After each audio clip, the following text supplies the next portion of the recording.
Hello, friends. Did you know that nearly 80% of those who watch my videos aren't subscribed? If you enjoy the content, I'd truly appreciate it if you hit that subscribe button. It helps a lot.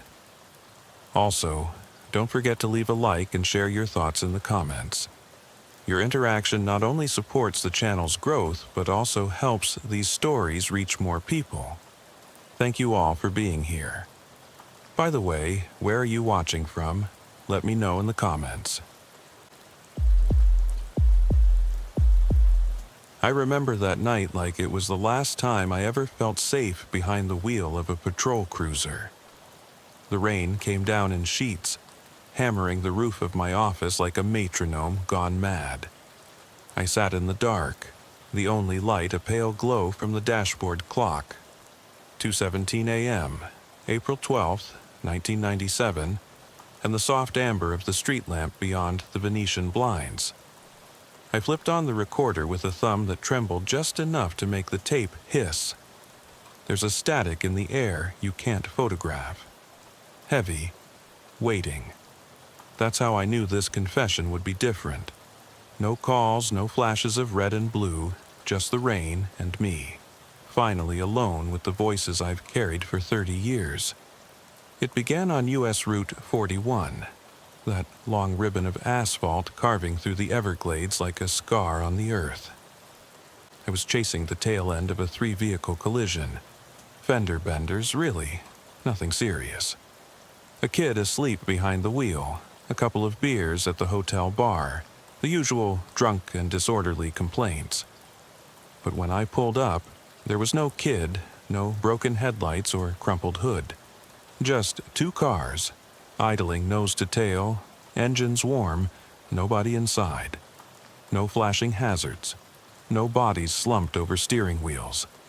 I circled the lot under my spotlight, saw boot prints in the mud by the swamp's edge, like someone had been trying to get away on foot. The chase ended in knee-deep water. I radioed it in, waiting for backup that never came. No signal, they told me. Just static on the frequency. That's when I heard it. Footsteps, soft splashes, too deliberate to be an animal. I walked along the side of the cruiser, my boots sinking into the dark muck. My flashlight beam hit a figure standing waist-deep in the water.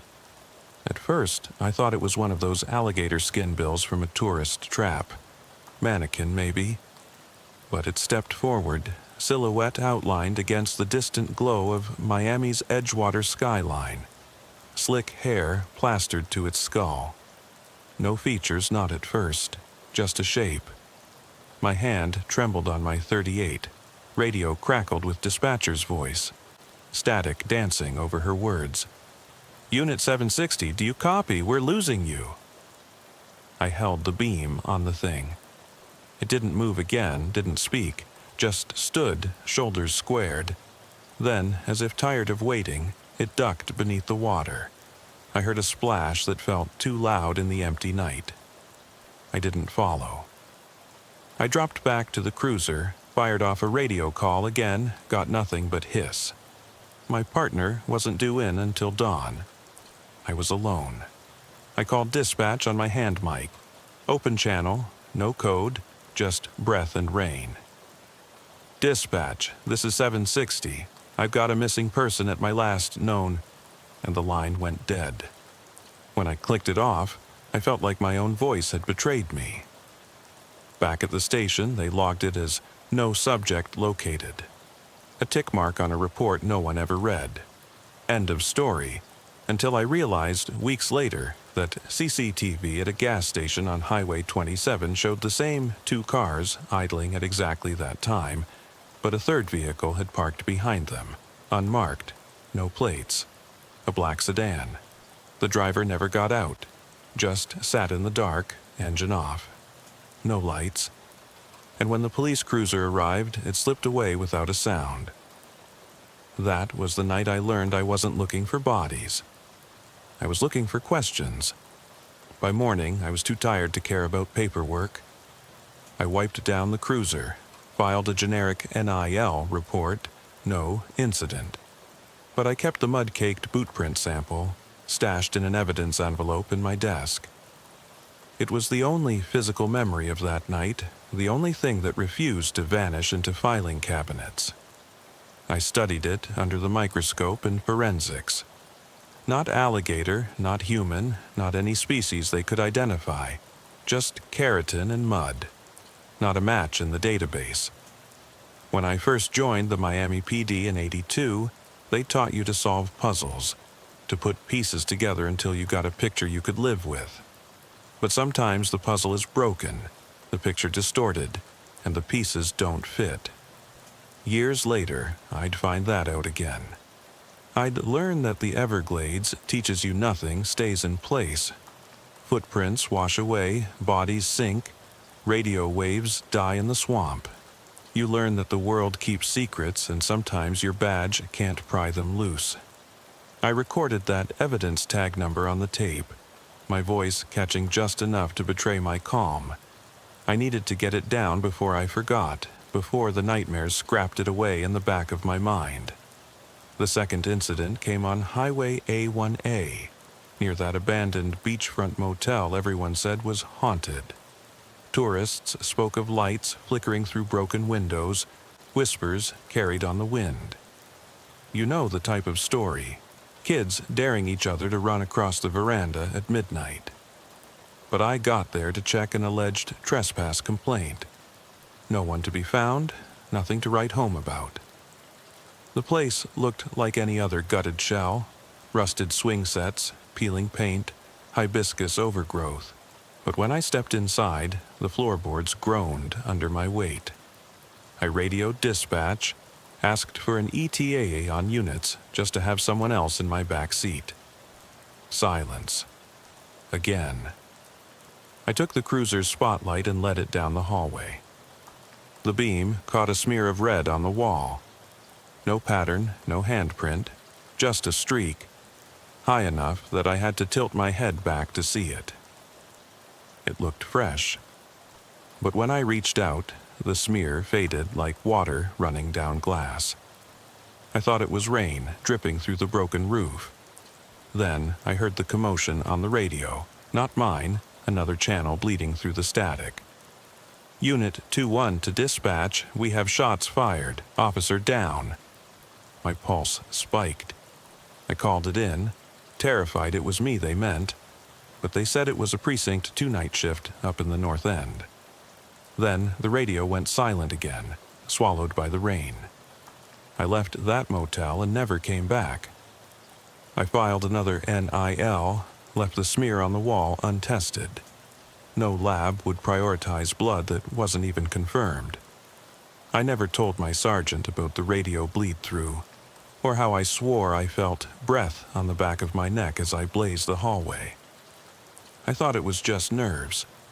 I thought maybe the swamp had gotten in my head.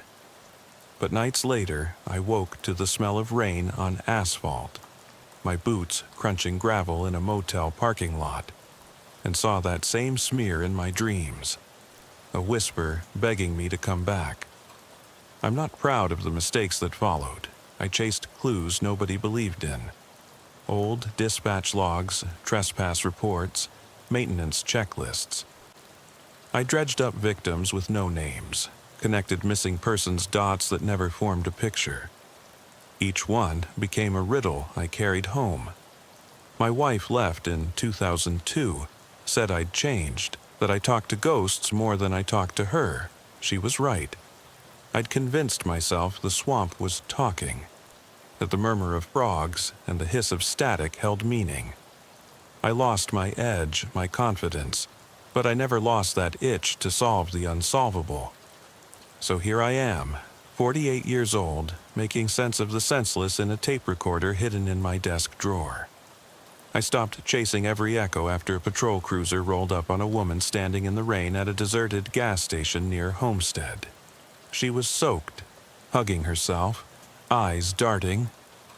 I offered her a ride, but she shook her head, whispered, "You don't understand." She said her husband, Officer Reyes, was inside, bleeding out on the floor, But when I went in, there was no husband, no blood, just empty chairs and the hum of neon.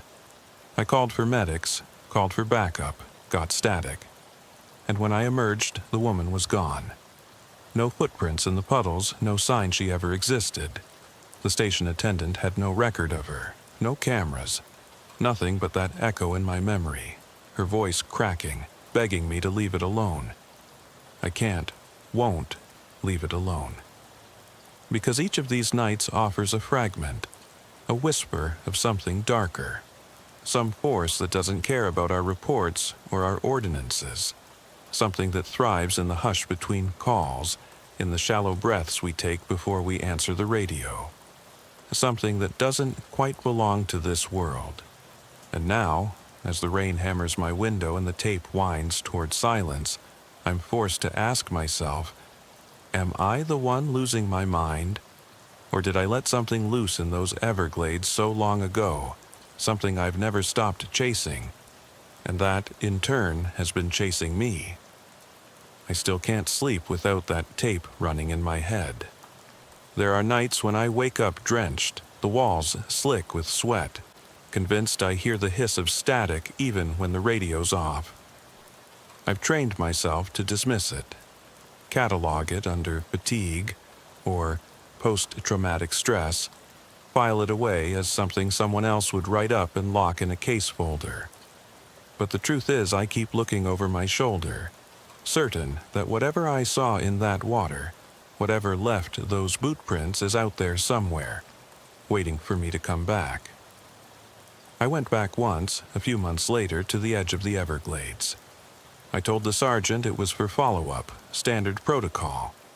He bought it. He'd heard my report and seen the boot print analysis. Unidentified non-human keratin. He said it was our best lead toward poaching violations or environmental infractions, something we could close as a wildlife crime case. I agreed. I loaded my shotgun shell evidence bag into the cruiser's back seat and drove until the streetlights gave way to open swamp, the radio crackling its half-silence. I parked at the same turnout, rain still falling in small rivers off the road.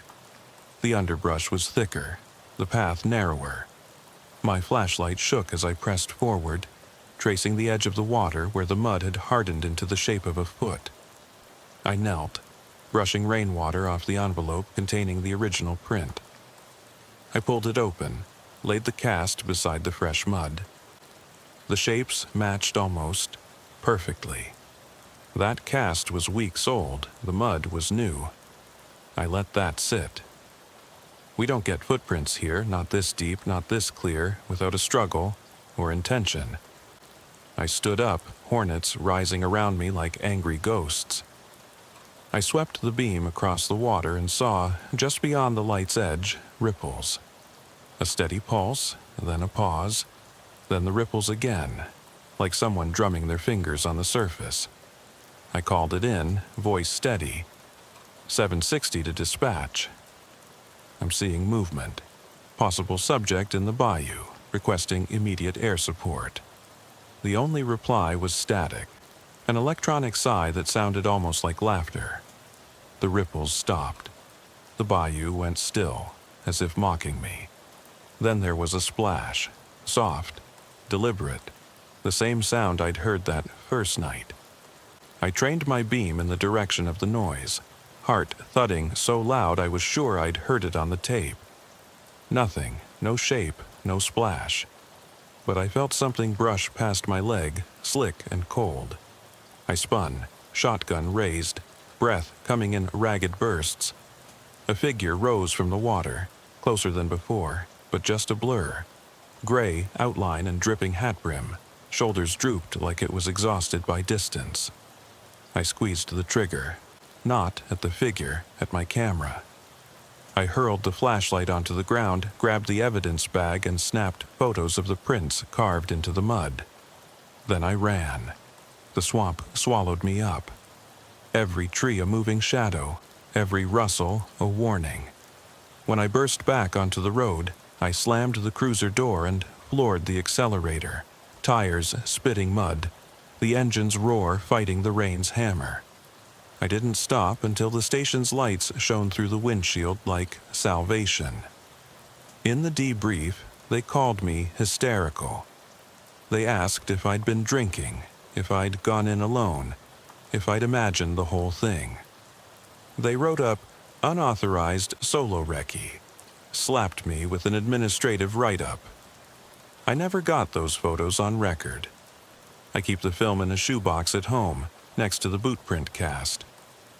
Sometimes I stare at them both and wonder if I'm chasing a ghost, or if it's been chasing me. That was 15 years ago. Since then, I've watched precinct captains retire, dispatchers transfer out.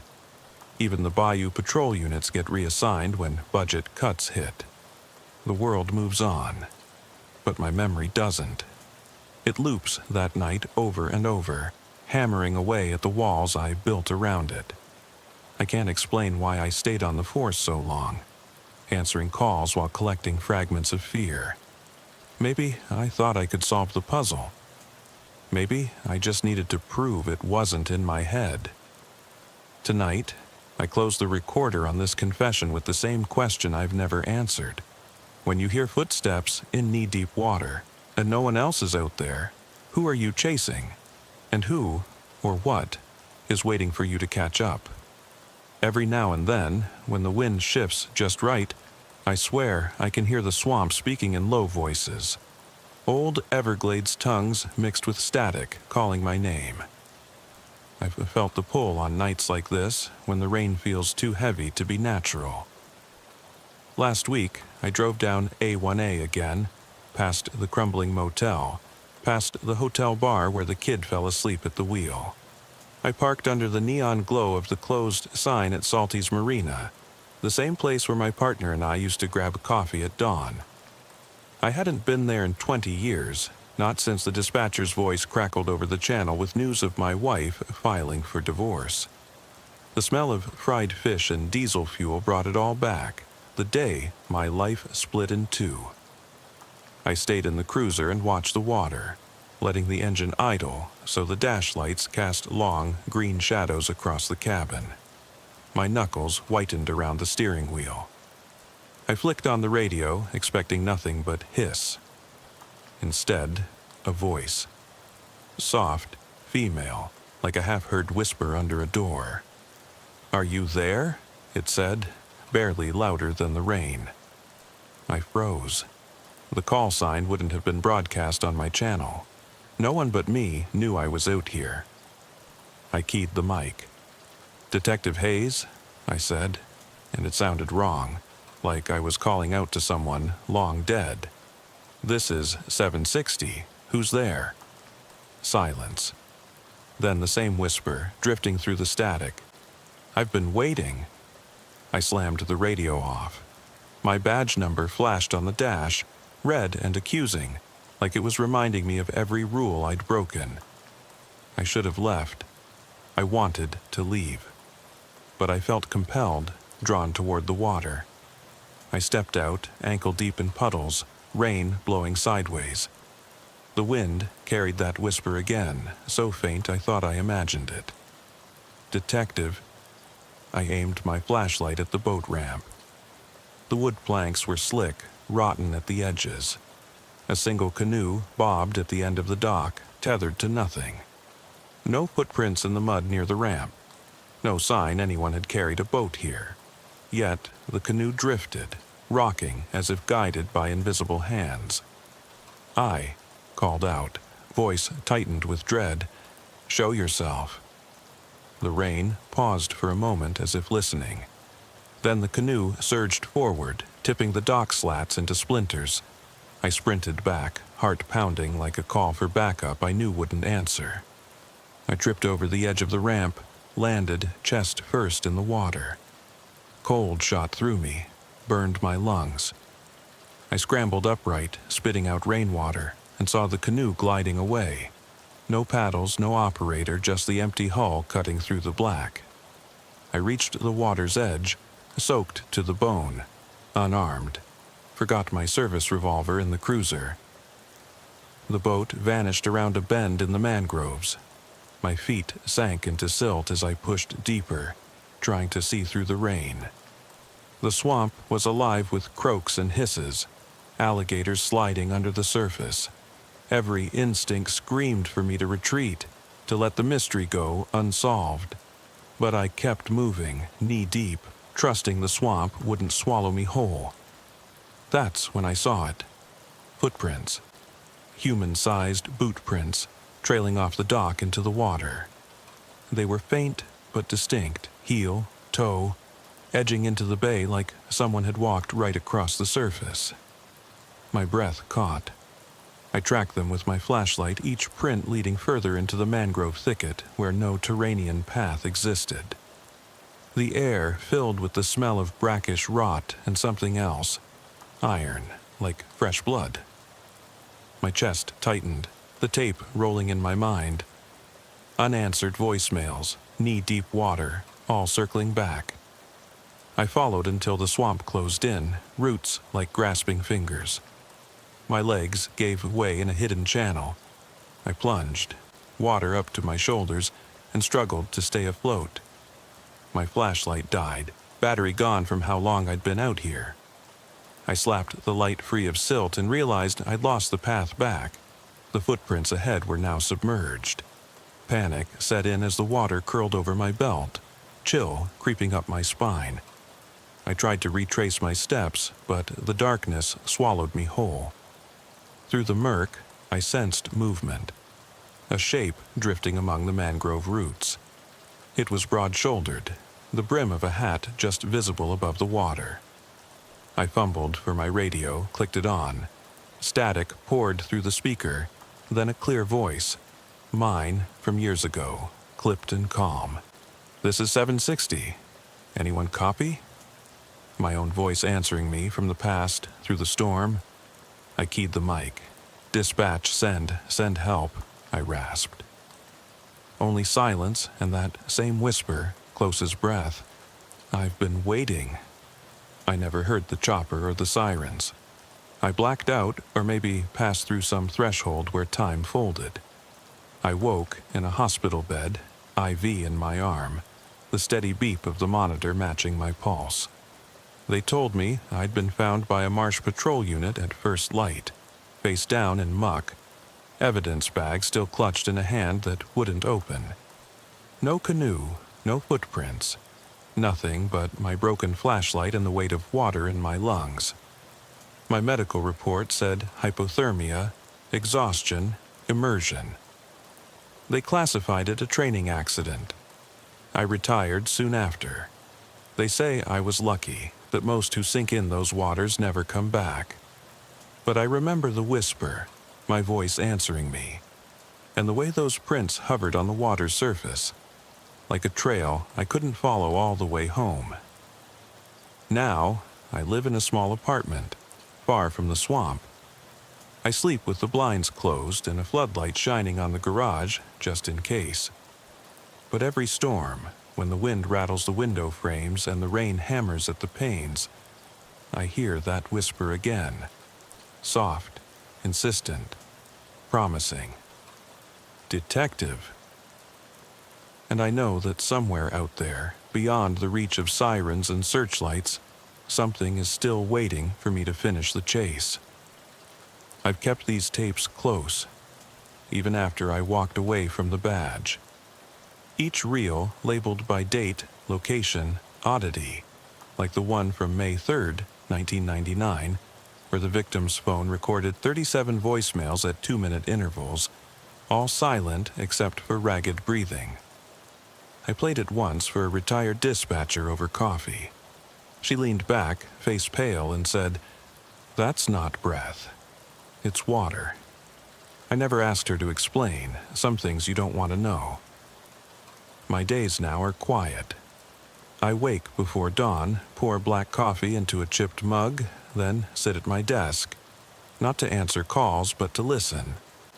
The hum of the refrigerator droning in the background, the soft thunk of my dog settling onto his bed at my feet. I load a tape, press play, and the hiss becomes company. Sometimes I'll transcribe lines. Each drop of rain on the recorder's case, every static pause. I've built a library of anomalies, calls that cut off at the same second every time, voices that echo with 100-yard delay, unexplained clicks that sound like footsteps 3 rooms over. Last month, I stumbled on something new. I was digitizing one of the tapes, January 14th, 2001, when the software froze on a single frame. I scrubbed backward, forward. The waveform spiked at that moment, a glitch in the matrix. I isolated the clip. It was me, talking into the hand mic at the gas station near Homestead. But my voice was pitched an octave lower, trembling in a way I never admitted. Behind me, there was a second voice, clear as the recorder's diaphragm. A child's voice, softly singing a lullaby in Spanish. I leaned in, heart hammering. Not one soul ever reported a child at that station. The attendant was 80 miles away, living in Ocala. There were no cameras, no witnesses. I played it for my sister, ex-Navy, smart as hell. She frowned at the speaker, said, "Static doesn't do that." She ran the clip through filters. No echo chamber, no background hum matching any known environment. She said it was impossible, or someone was good at faking it. I asked her who that someone would be, singing "Duermete, mi niño." She said, "I don't know, but I wouldn't ignore it." I didn't tell her about the dreams that night. That night, I woke to the lullaby again, drifting down the hallway. My bedroom is windowless. It should have been safe. I thought it was the neighbors until I remembered the walls are insulated. No sound carries. I traced it to the office door, where the tapes live in boxes. I flipped on the light, pressed record on my phone. The lullaby stopped. The silence was so loud I almost couldn't stand it. Then, across the floor, I heard that soft splash, like water being poured into a glass. I held my breath, stared at the row of cardboard boxes, and wondered which tape was missing. I didn't sleep for 3 days. I logged the incident under possible hallucination. I told my doctor I was under stress, gave me pills I refused to take, because I know what helpless feels like. Sitting in a hospital bed, lungs full of swamp water, waiting for someone to pull you out. I'd rather face whatever's out there than numb myself to it. It was on the 4th night that I got the call. My old dispatch number burned into memory. 305-871-XXXX. My phone rang at 2:17 a.m. My fingers hovered over decline before I recognized the caller ID. My thumb slid across the screen, then froze. The dial tone clicked. 4 rings. Click. No voice. But the line stayed open. I held the phone to my chest, waiting for the hush under the static, the breath that wasn't mine. Instead, I heard my own voice, whispering, "I've been waiting." The recording from the gas station and this call shared the same precision. Timing that couldn't be accidental. I dug through old logs, January 14th, 2001, April 12th, 1997, May 3rd, 2003, 1999. Each incident happened at exactly 2:17 a.m. Did I miss a pattern or a code? I charted the dates. They formed a sequence on the calendar. Uneven intervals, but consistent hours. I started to see a pattern. Every time there was a gap of 3 to 4 years, something escalated. A tape recording at a deserted site, a phantom partner over the radio, footprints in knee-deep water. But nothing prepared me for the next day. I awoke to a package on my doorstep, no return address. Inside was a single cassette tape, unlabeled. The plastic was yellowed, brittle. I brought it inside, popped it into my vintage recorder. The hiss was thicker than any tape I owned. Then, my wife's voice. I haven't heard her voice in years. She says my name, softly, like she used to when she thought I was closing my eyes to sleep. "Ethan, The tape clicks. The lullaby begins. Her voice, then static, then her voice again. I've been waiting. It was her last message, left on voicemail the night she walked out 30 years ago. But the number was disconnected, the voicemail deleted. My hands shook as I held the recorder. The dog whimpered at my feet. The first time I ever saw him afraid. I pressed stop, held the tape up to the light. Behind the magnetic strip, I saw a faint imprint, the waveforms of a second recording, recorded directly over my wife's message. Something had used the tape to speak to me, to pull me back, to remind me I never left the swamp. I've read police procedures on evidence handling. They say you seal the original, make copies, store the chain of custody. But this tape isn't evidence, it's personal. It's a confession written for me by something that knows my history, my mistakes, my broken heart. I can't trust my own archives anymore. So tonight, I'm sending this final tape into the digital abyss. I'll upload it to a private server, triple encrypted. Maybe someone at the FBI will notice the timestamp, 2:17 a.m., and trace the origin. Maybe they'll think it's a prank, an elaborate hoax. Maybe it is, or maybe I'm finally losing my grip. Either way, when you hear the hiss and her voice calling out across decades, you'll have to decide. Do you believe a noise in the dark can carry a soul? Or is the swamp just echoing back everything we whisper into it? I'm done chasing patterns for now. But as I seal the envelope and mail it off, I feel the weight of those footprints pressing into my memory. The path I left unfinished, the question I never answered. And I realize that even here, far from water and radio crackle, I can't silence the swamp's call. Because tonight, while I was packing that tape, the rain returned. And in the thrum against the window, I heard it clear as day. A single voice, half static, half memory, whispering my name. What did you leave unfinished? I wake most mornings to the same emptiness. The tape recorder's red light blinking at me like an unanswered question. I've tried to replace it, digital recorders, voice memo apps, but none capture the nuances the old reel-to-reel does. The tiny warble when the motor spins, the soft hiss before a voice cuts through, the way the magnetic tape seems alive under my fingertips.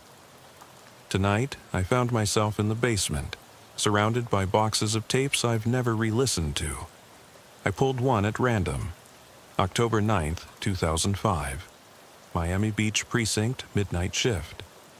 I pressed play. My own voice filled the room, calm and measured. Unit 82 to dispatch. Possible code 2 on Collins Avenue, pedestrian struck. Then, nothing but rain on pavement and the low rumble of a distant engine. I paused it, fast-forwarded. Static. Then footsteps, soft, deliberate, crossing from left to right behind me. I spun in my chair. The basement was empty except for old filing cabinets. I hit stop and ejected the tape. Heart banging so hard I thought it might rip itself free from my chest.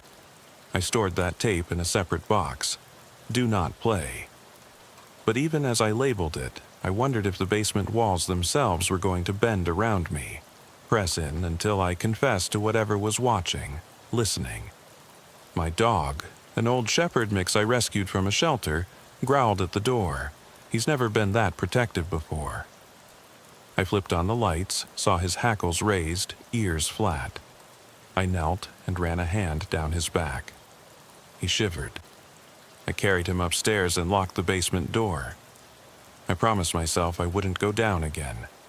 But midnight found me at my desk, the hush of the apartment broken only by the refrigerator's hum. I powered up the recorder and thread the ribbon through the heads. I set the unlabeled tape from last week next to the player. My thumb hovered over the play button. I thought of my wife's voice, the lullaby, the way her words cut through decades of silence. I thought of the footprints in shallow water, the phantom canoe, the whisper on the wind. I pressed play. The first 30 seconds were empty, the tape trimmed too close at the start. Then it clicked, and I heard it. A child's voice humming a nursery rhyme in English this time, slow and deliberate. Ba, ba, black sheep. My breath caught.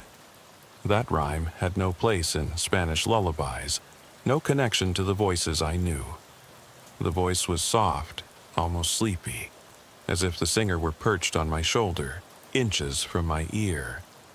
The tape shifted, and beneath the hum I heard something else, the faint drip of water echoing as though in a cavern. Then my own voice, softer than I remembered, whispering, "Is someone there?"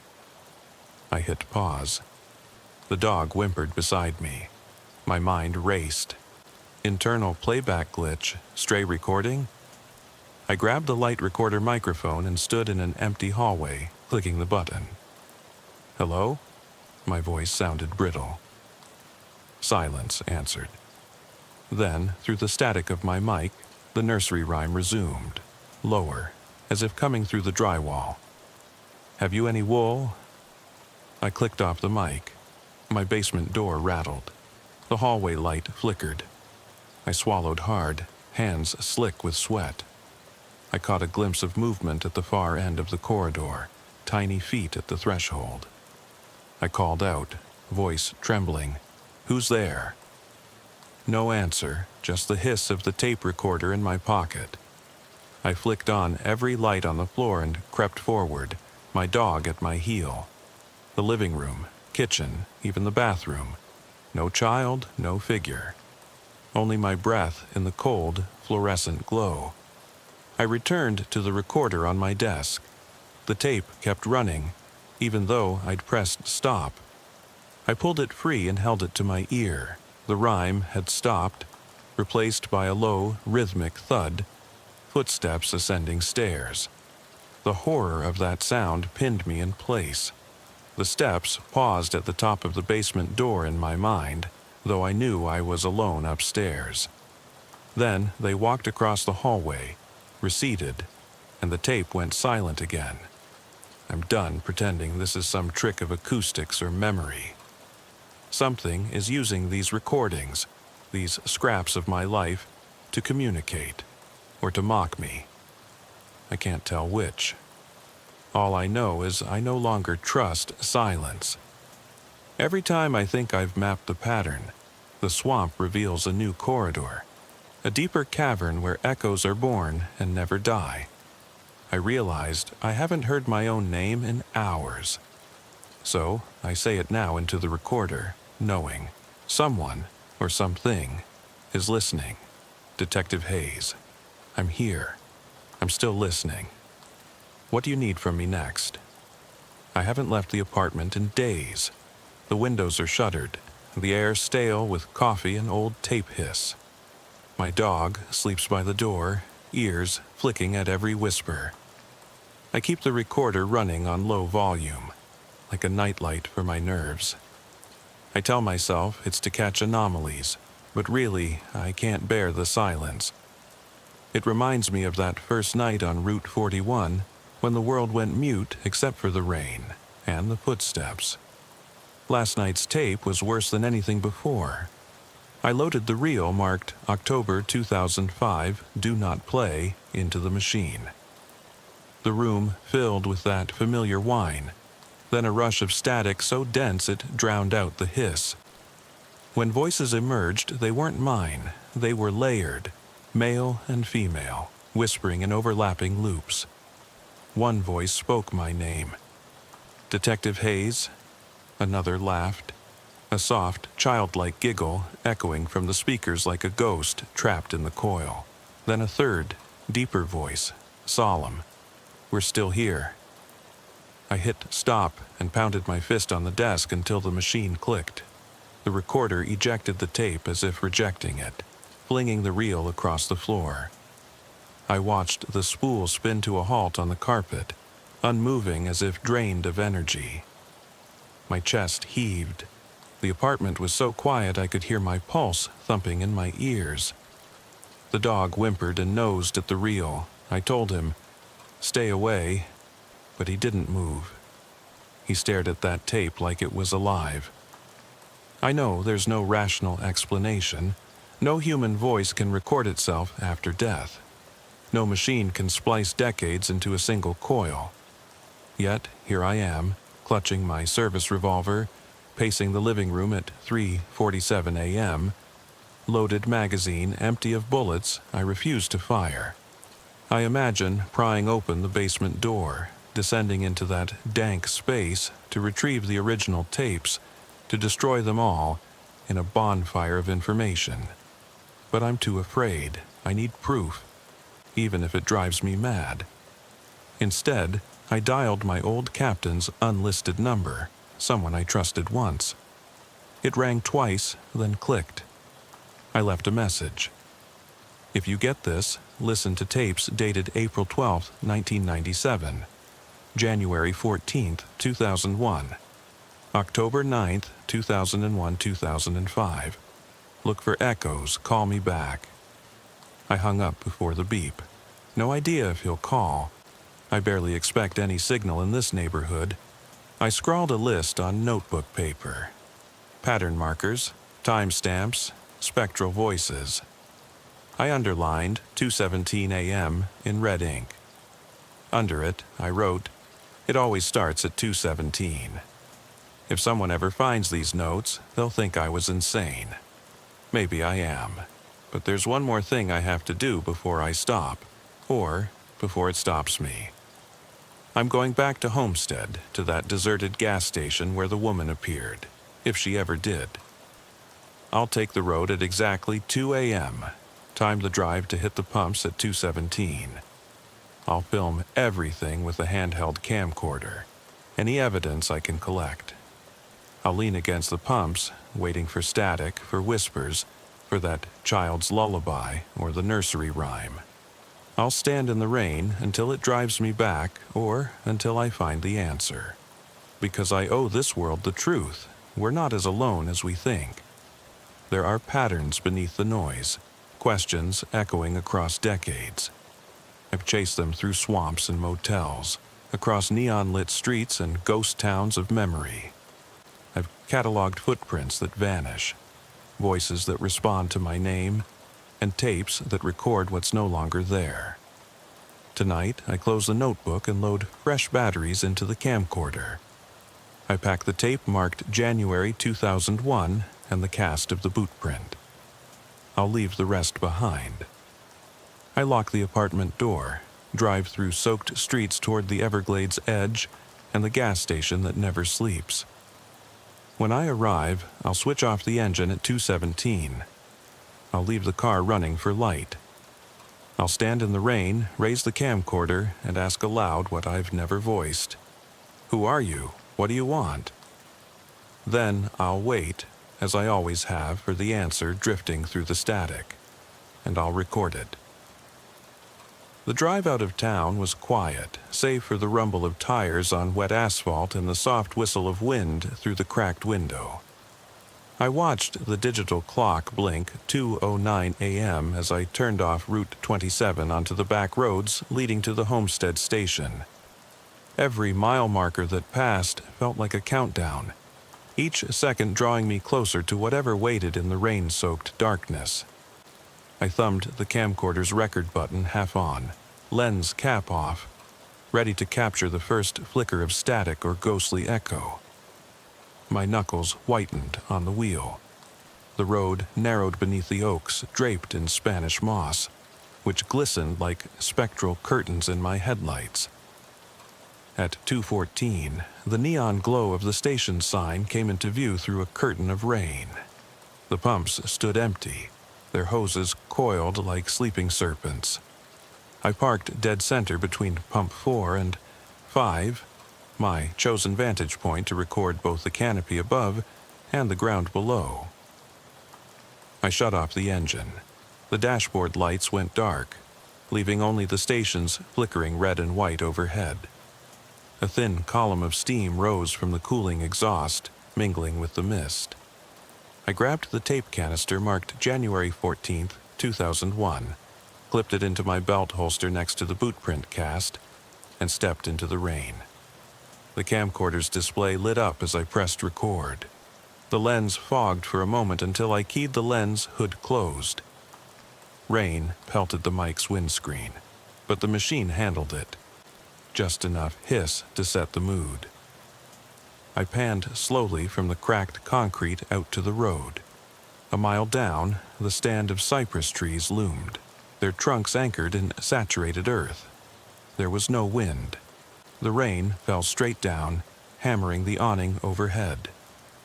My breath trailed in white puffs, even though the air was humid and warm, a trick of nerves. I stood motionless, waiting for something to happen. At 2:17, to my right, the radio I'd mounted on the dash crackled to life inside my coat pocket. An open mic I forgot to power down. It emitted a droning static that crescendoed until it threatened to drown out everything else.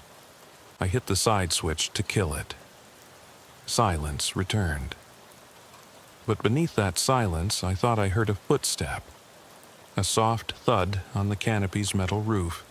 Just one, as deliberate as a heartbeat. My heart answered back, thudding in my ears. I trained the camera upward and caught the movement. A shadow darting behind the support beam. I zoomed in, but the rain looked like white streaks across the frame. I lowered the camcorder and took a step forward. The distinct click of wet concrete under my boot. I heard another footstep, this one behind me on Pump 4's platform. I swung the camera around. The scene was empty. No person, no animal, nothing but a puddle that rippled outward in concentric circles. The ripples spread until it reached the edge of the pad. I leaned closer, tracking the rings. Then, from the far side of the station, came the faintest wisp of a baby's cry, like an infant stranded in the open. My breath caught on a silent gasp. I clicked my tongue, listened again. The cry stopped, replaced by an echoing laugh, soft and melodic, hovering just beyond the awning's wet edge. I stumbled backward, heart hammering as if trying to break free of my rib cage. I keyed the camcorder's mic, whispered, "Show yourself." The machine's red tally light blinked on. For a moment, the only sound was rain. Then, abruptly, the neon sign sputtered, its glow pulsing twice and dying, leaving the station shrouded in near total darkness.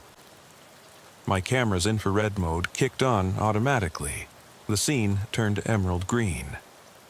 I swung the viewfinder to the pump area. In the grainy shimmer, I saw her, the woman from years ago, drenched, hugging her arms, hair plastered to her shoulders. She stood stock still, staring directly at me. I froze, unable to speak. Her lips parted, and a crackle like radio static spilled from the speakers. I heard my own voice bleeding through. "Dispatch, no. Dispatch, respond." It repeated on a loop, slowing and warping. Each playback stretched the words until they were unrecognizable syllables. Then, over top, a third voice. A child's whisper in Spanish, softly intoning the lullaby. "Duérmete, negrito." My fingers shook around the camcorder. I wanted to turn and run, but I tore my gaze back to the screen. She raised a hand, pointing directly at the camera.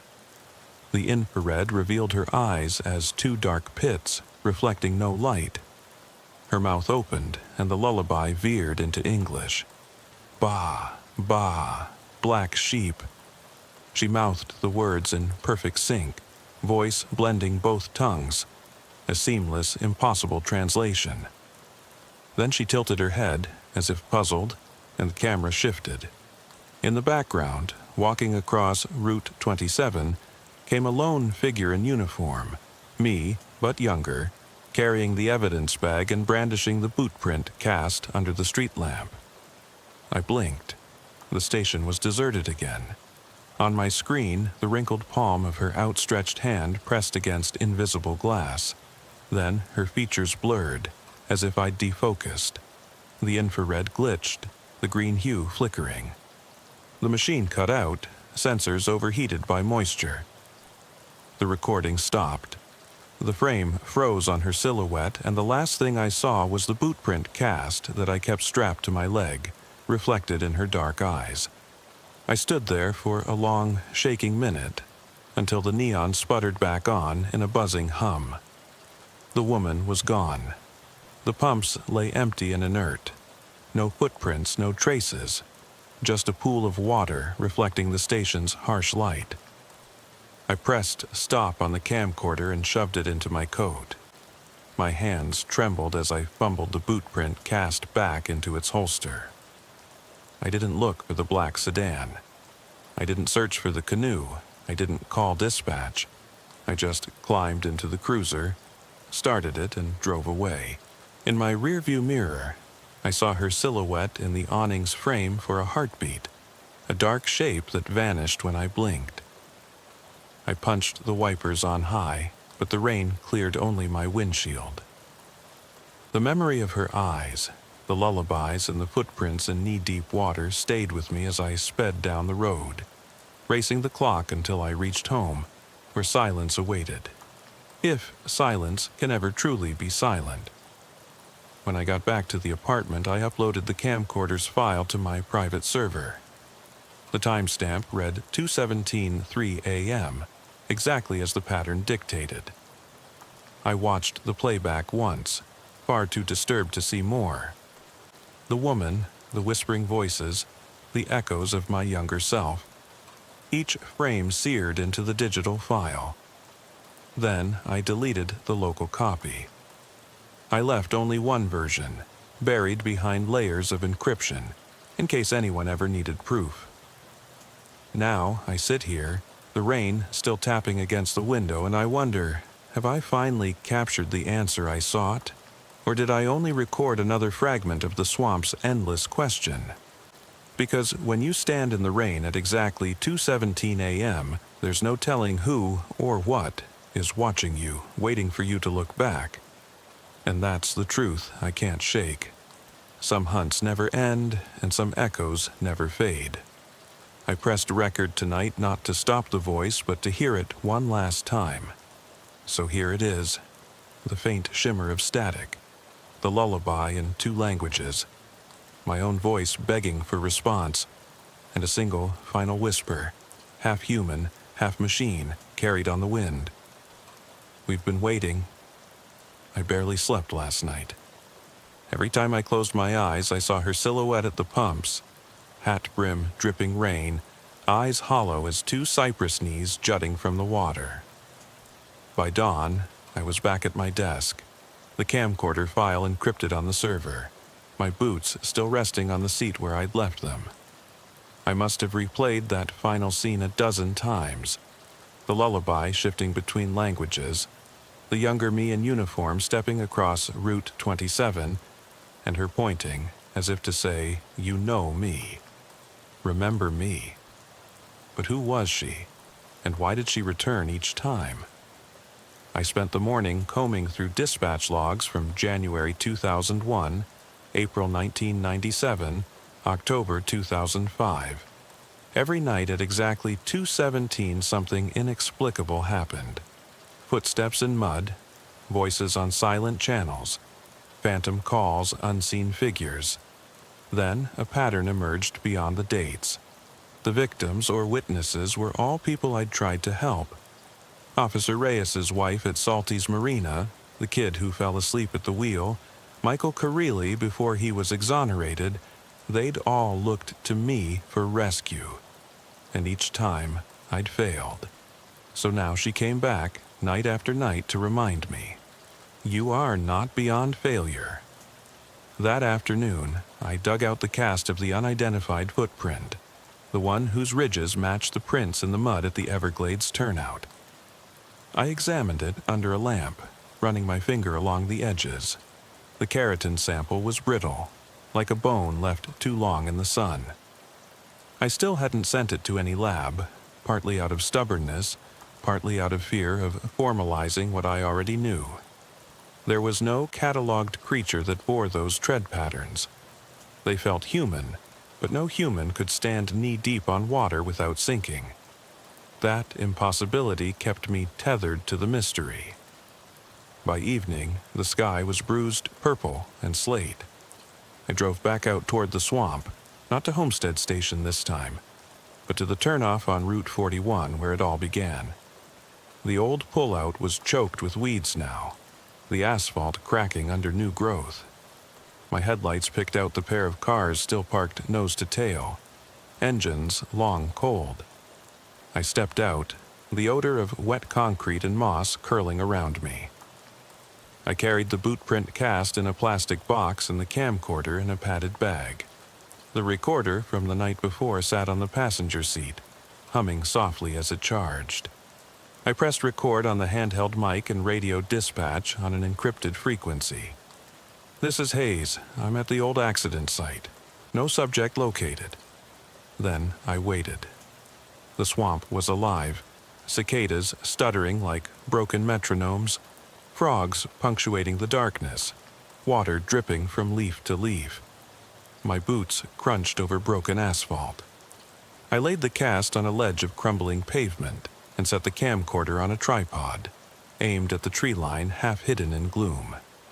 At 2:17, the camcorder sprang to life, not because I pressed record, but because something else triggered it, an infrasound pulse that activated its motion sensor.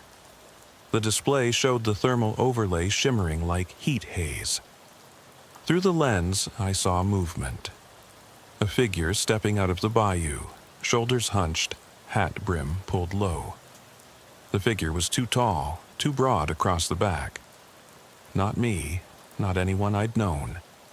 It walked slowly toward the cast, boot first, until the imprint matched its step. The machine registered a perfect calibration, stride, pressure, ratio. Then it paused, leaned in, and lifted a hand to touch the cast. I walked forward, fingers curled around the .38 in my coat pocket, heart hammering. The creature turned.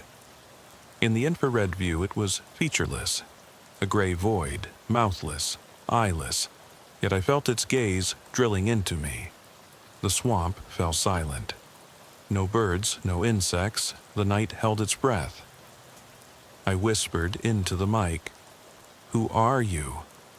The only answer was the static from the recorder on the passenger seat, growing louder until it drowned out the cicadas and frogs. I spun around toward the cruiser, for a moment thinking I heard my wife's voice carried on the whine. "Ethan."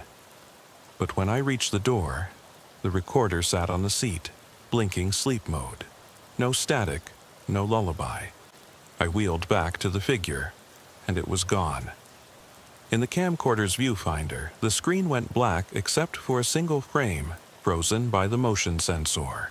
The outline of the boot print cast on the pavement, clear as daylight, and above it the reflection of my own face, peering down. I retrieved the files later and watched frame by frame. The reflection lingered for a full half-second after the creature had vanished. It looked like me, eyes wide, mouth parted, but warped, as though the image had been pulled through water. Then the screen flickered and returned to thermal mode. Only the swamp's heat signature remained. I stayed until first light, gathering samples of mud, broken bits of asphalt, any physical trace I could find. By sunrise, the swamp reclaimed the site. No footprints in the fresh mud, no lingering heat signature on the cold pavement. A trumpet vine had sprouted through a crack at the edge of the turnout, blooming impossibly overnight. It smelled faintly sweet, heady against the dank air. Now I'm back in the apartment, and the tapes are playing themselves on the old reel-to-reel, the one machine I cannot silence.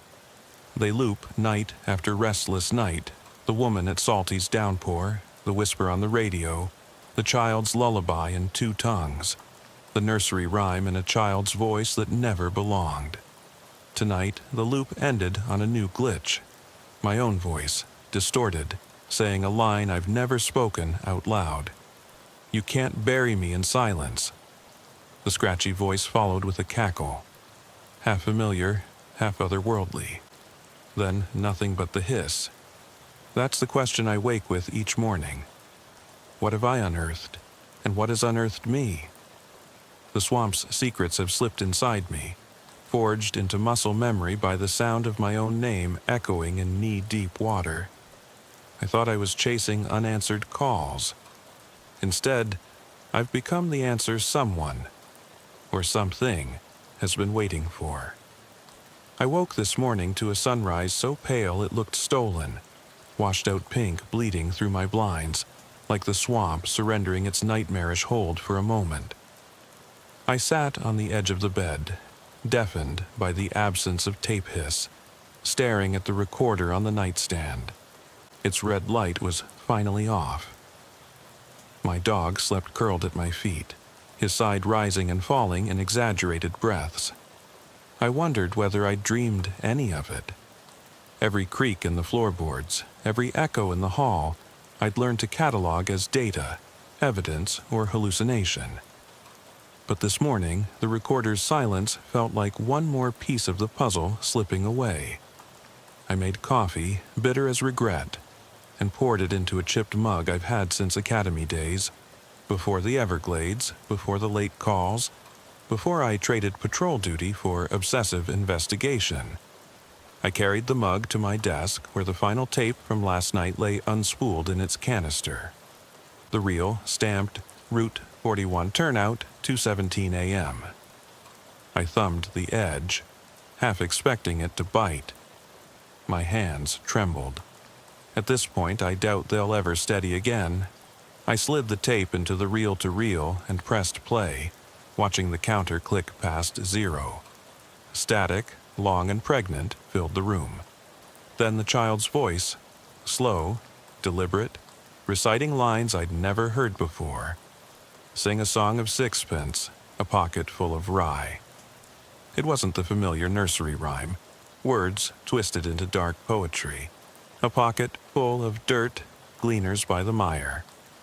My pulse pounded in time with the revised cadence. Beneath that voice, a second track emerged. Footsteps, soft and measured, matching the boot print cast I'd laid out as a prop on the pavement. Then a third layer, my own breath, ragged, recorded from the night I first found the cast in the water. It panned from left to right across the speakers, coming closer until it seemed to echo inside my skull. I hit stop and leaned back, head spinning. The tape did more than recount events. It rewrote them in real time, merging voices from different nights, different sights, different memories, until they overlapped in impossible ways. The reel clicked in my hand, heavy with implication. This wasn't just a ghost calling me back. It was a chorus of every unanswered call I'd ever made, repackaged into a song designed to entrap me. I thought of the woman in the hat, the homestead ghost, and how her silent plea had warped into lullabies and nursery rhymes. I thought of the stranger at the swamp, touching the cast, reflecting my younger self with hollow eyes. I thought of every victim I'd failed. The woman bleeding in an empty station. The kid slumped in a car no one found. Michael Carrill at the wrong place, wrong time. They'd all been waiting for me to listen. But what if I'd stopped too soon? What if by recording and replaying, I'd handed over the one thing that could free me? Silence. I pulled the tape from the recorder and held it close to my ear. The reel spun inert, but I could still hear the echo of that nursery rhyme, as though the magnetic strip had pulled memories into the grooves of my brain. I set the tape on the desk and reached for my phone. I texted one line to my sister, the ex-Navy codebreaker. Bring a fresh pair of batteries and a digital spectrometer. Now. I didn't wait for her reply. I knew she'd come. I laid out the artifacts, the boot print cast in plastic, the January 2001 tape, the October 2005 reel, the camcorder files flagged at 2:17, and the battered reel-to-reel that refused to stay silent. My desk was a junk heap of obsession. I plugged my laptop into the recorder's line-out jack, opened an audio analysis program, and imported the routes of the old tapes. Every timestamp from 1997 to last night's expedition. The spectrogram bloomed on screen in violet and gold, a chaotic landscape of peaks and valleys. Yet within that chaos, I saw shapes, patterns like tree branches, veins leading to a central nexus at 217. And those veins pulsed in time with something my gut recognized as the same code I'd cassette recorded into evidence logs back at the station decades ago. It was impossible. I'd never even heard those beats until the recorder played them back. I scrubbed through the data, isolating frequencies at which the voices overlapped. 314 hertz, 527 hertz, 1.1 kilohertz. A chord that, when played in sequence, matched the dial tone of an old rotary phone. My heart lurched. That tone would call anything with a microphone to attention. Dispatch centers, cop cars, my recorder, it was a summons. Something had used my own recordings, combined them with every bit of evidence I'd ever collected, and composed a signal meant exclusively for me. I realized with a sinking certainty that I was part of the composition. My memories, my guilt, my failures, they were the instruments in a relentless symphony. And every time I pressed play, I tuned the orchestra. The swamp, the bayou, the pump station, they weren't locations. They were movements, sections in a dark concerto arranged by a conductor I couldn't see. My sister arrived as the sun dipped below the horizon, lugging a backpack of gear. She gave me one look at the lab setup and whispered, "Holy hell." I nodded, handed her the bootprint cast. "Tell me what that frequency cord does," I said. She connected her spectrometer to the laptop and ran a sweep. Her fingers flew over the keyboard. The spectrogram shifted, revealing hidden subharmonics, ultrasonic pulses at 20 kilohertz, inaudible to human ears but picked up by microphone diaphragms and security sensors. Those pulses were like moth wings, invisible tremors that triggered recording devices wherever they were active. I felt goosebumps. We'd unwittingly created a network of listening posts across Florida. Gas station booms, cop car radios, office recorders, each one tuned to that hidden chord. Something had latched onto my evidence, broadcast a composite frequency, and hijacked every microphone in its path. And I'd been feeding it new material every time I went out into the rain, every time I hit record. The swamp had become a trap, audible only through electrical signals, a predator hunting through data streams. My sister's face was pale. She said, "We have to cut the signal at its source." She pointed at the reel-to-reel. Destroy that machine. I thought of my battered recorder, my only companion for 30 years. But if she was right, then every device hooked into that cord would keep replaying my memories, broadcasting my failures until it consumed me entirely. I hesitated. The recorder was more than hardware. It was the repository of every confession I'd ever dared to make. Destroying it meant erasing the record of my own soul, but keeping it meant I'd never escape the call. I looked around at the tapes lining the walls, felt the hum of electricity in the room, the low vibration of city life beyond the window. Somewhere out there, hidden microphones were piped into that same network, feeding my cord back into the world. I lifted a hammer from the toolbox beside the desk. My dog whimpered. My sister put a hand on my shoulder. "Ethan," she said softly, "let it go." I raised the hammer. In that moment, I understood. To end the symphony, I had to silence every instrument, including my own voice. I brought the hammer down. Glass shattered, metal bent, magnetic tape snapped inside the reels. The recorder's motor died with a final whir. The room plunged into dead silence, the first true silence I'd known in decades. My ears rang. I felt both lighter and more hollow than at any point in my life. We didn't speak as we packed up. My sister took the shattered components and the remaining tapes. I watched her go, the weight of unresolved questions settling in my chest. I sat in the dark apartment, the only sound my own ragged breathing. For the first time, I couldn't tell if I was friend or foe, hunter or hunted. And then, softly, impossibly, I heard it. A single note, low and distant, coming through the open window, carried on the city hum. Not static, music. A lone, whispering chord at 2:17 p.m., the same frequency we'd isolated on the spectrogram. It quivered in the air, a half-remembered lullaby, a nursery rhyme turned dirge.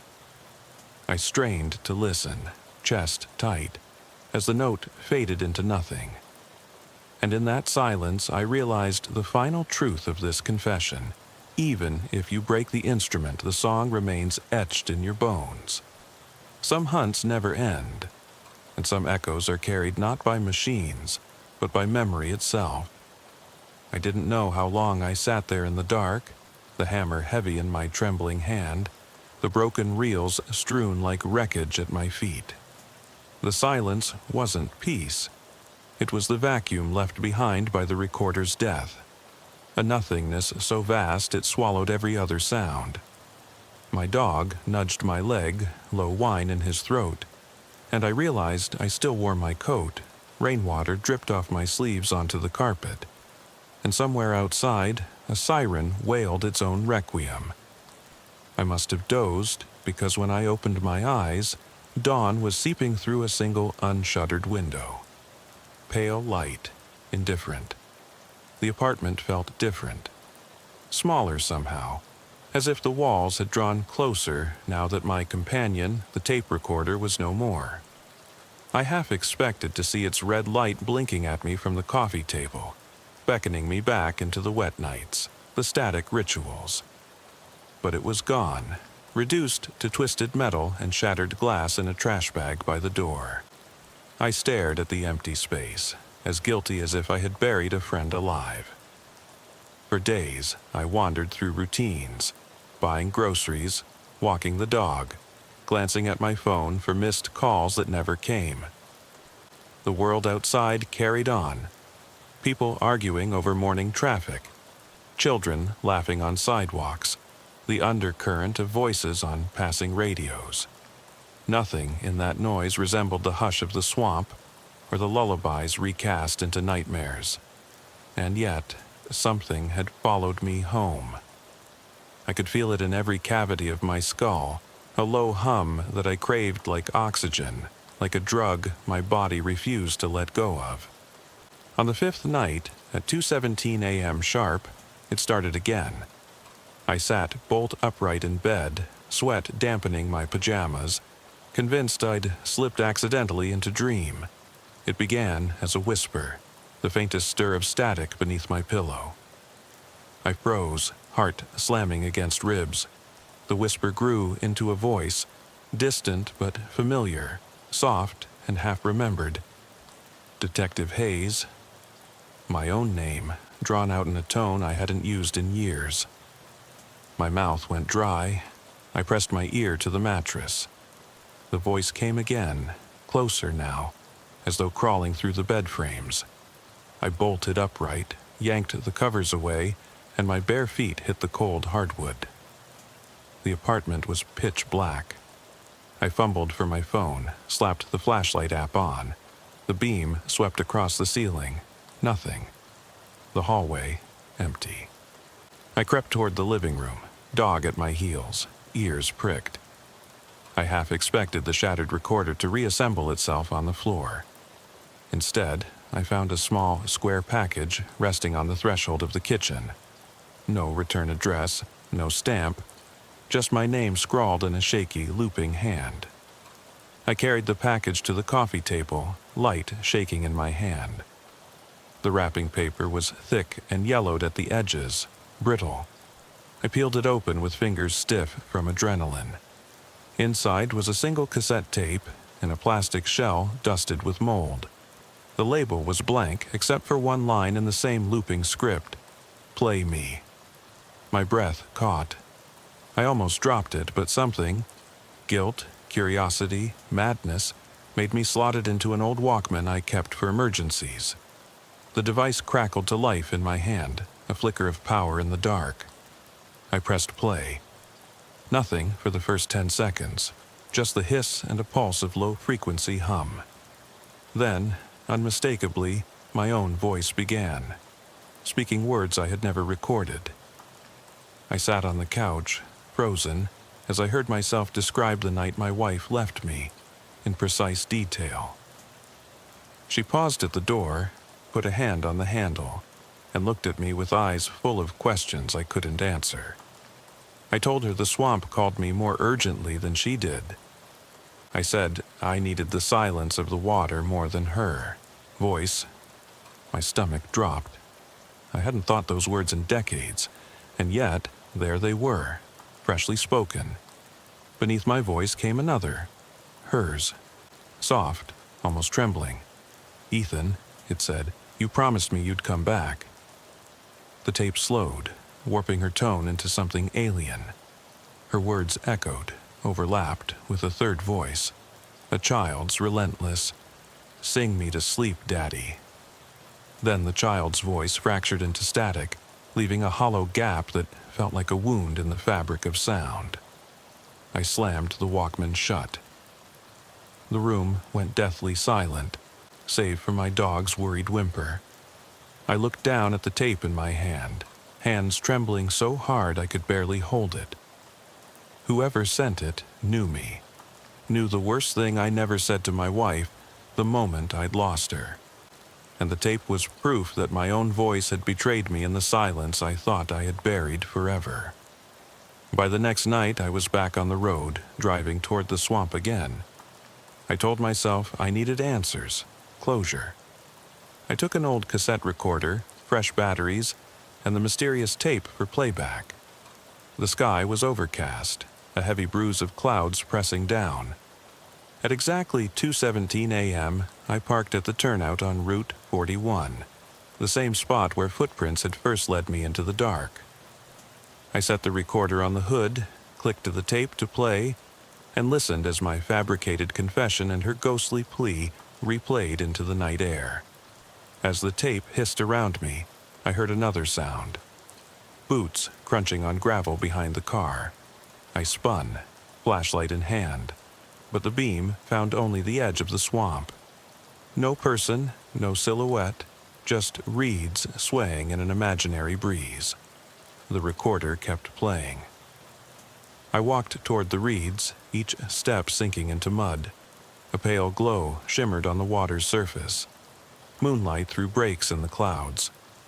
The cassette droned on with my voice begging for mercy, her voice calling me by name, the child's sing-song demand echoing like a rictus grin. Then the recorder popped out of its cradle, as if thrown by an invisible force, and fell reel first into the mud. The tape continued to spin, voice crackling as water seeped in. I lunged to grab it, but a hand, pale, too long-fingered, shot out of the reeds and snatched the cassette from my grip. I heard the snap of plastic and watched the hand pull away, dragging the tape into the dark water so quickly it left only ripples. I leapt forward, flashed my light into the swamp.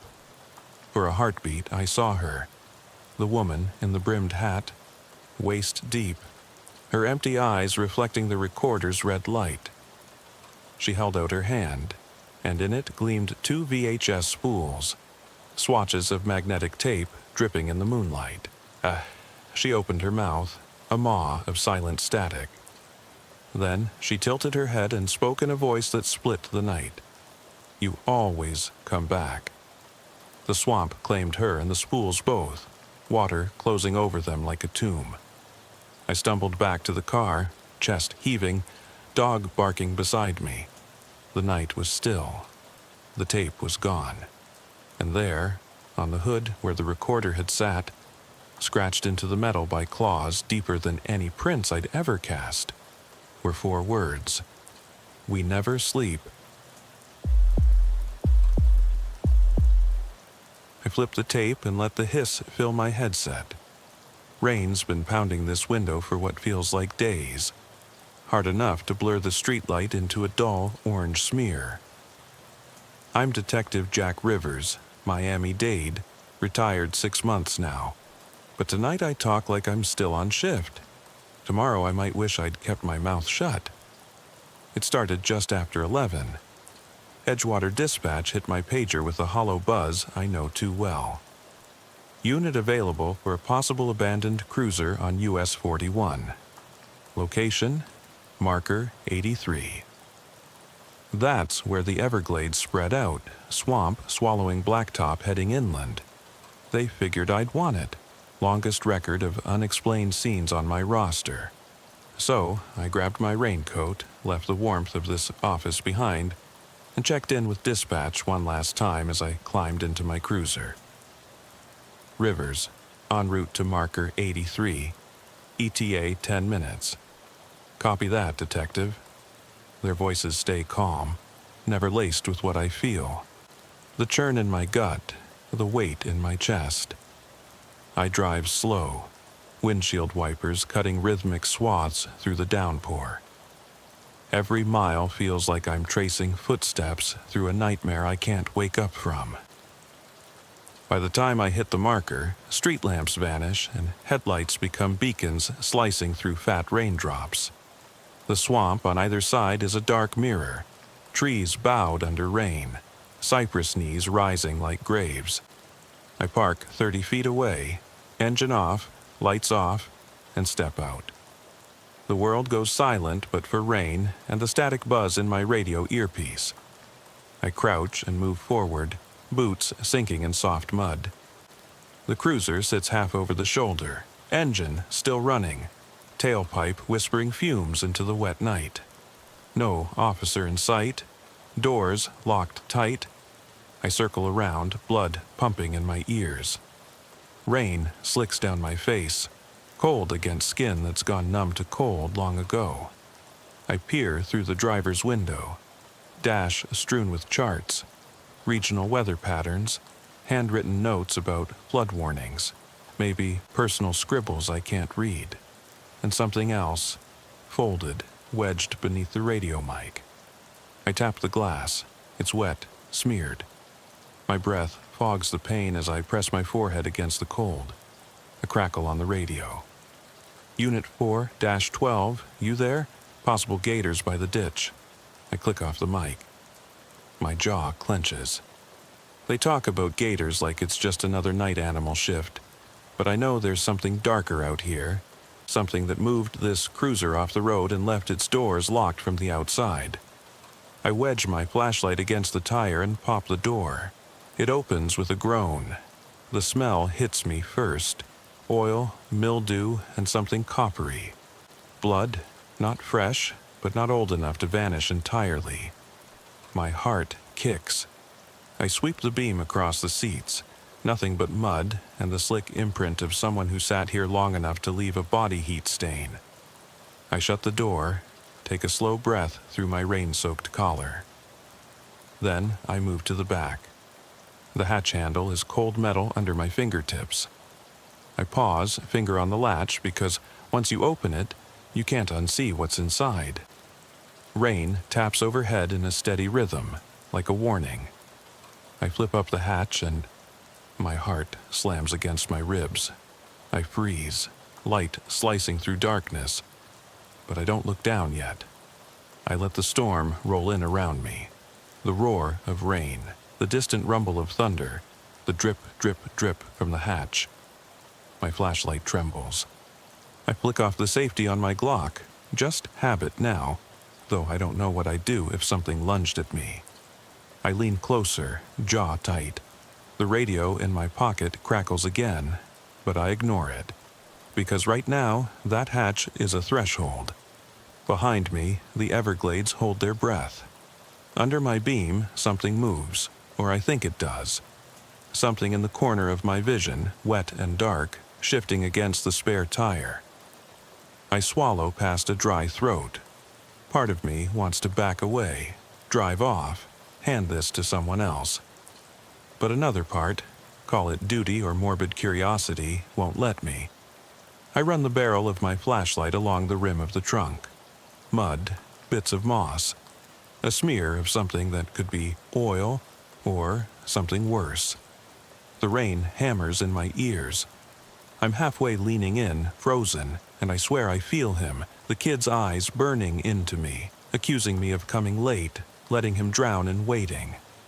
My throat tightens. I wonder if he even knew he was waiting for help or if no one was coming. Did he call in, screaming for backup? Or did his last breath die on that static radio between calls? Then the hatch tilts more, squeaking rusty hinges. I take a single step forward and brighten the beam. Mud-caked boots pointing at me. Legs bent, ankles locked. The angle's all wrong, like he bounced off the seat and landed here. Tape around his wrists, frayed and peeling. He'd tried moving against it. I inhale. Can't tell his age. Face hidden in shadows. Just the boots, the broken sob caught somewhere. Deep down, I reach out, fingers shaking, and lay it on those boots. Cold, clammy, he's real, not a hallucination, not a trick of the rain and shadows. My radio goes dead. Static, then silence. Then a scratchy whisper, "Detective, are you there?" The voice is distant, underwater. I should answer, call for backup. Pull him out carefully, check for pulse. Protocol. But I stand there, heart pounding, eyes locked on the boots, drenched in rain and dread. The whisper comes again, but now more urgent. Detective Rivers, but the radio's gone quiet. And behind me, the swamp seems to lean in closer, dark and patient. I take a deep breath, braced myself, and lift the hatch. I drag in a ragged breath, the hatch frame pressing cold into my forearms. The kid's boots are motionless under the stale beam. No shiver, no twitch, nothing. I should have expected it. Dead bodies don't flinch. But something about the angle feels off, like the ankles are twisted too far inward.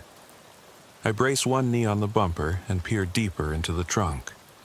His jacket's soaked, caked with mud and algae, like he'd been submerged before someone taped him up. I shine the light over him, moving slow so every drop of rain on my collar, every distant echo of thunder, feels alive around me. His face remains hidden in shadow, still turned away, pressed against the lid's underside. I lean closer, head almost touching his shoulder, and when I brush the side of his jacket, the fabric crinkles unnaturally. That's when I see it. A glint of metal at his belt loop. Handcuffs. Police issue.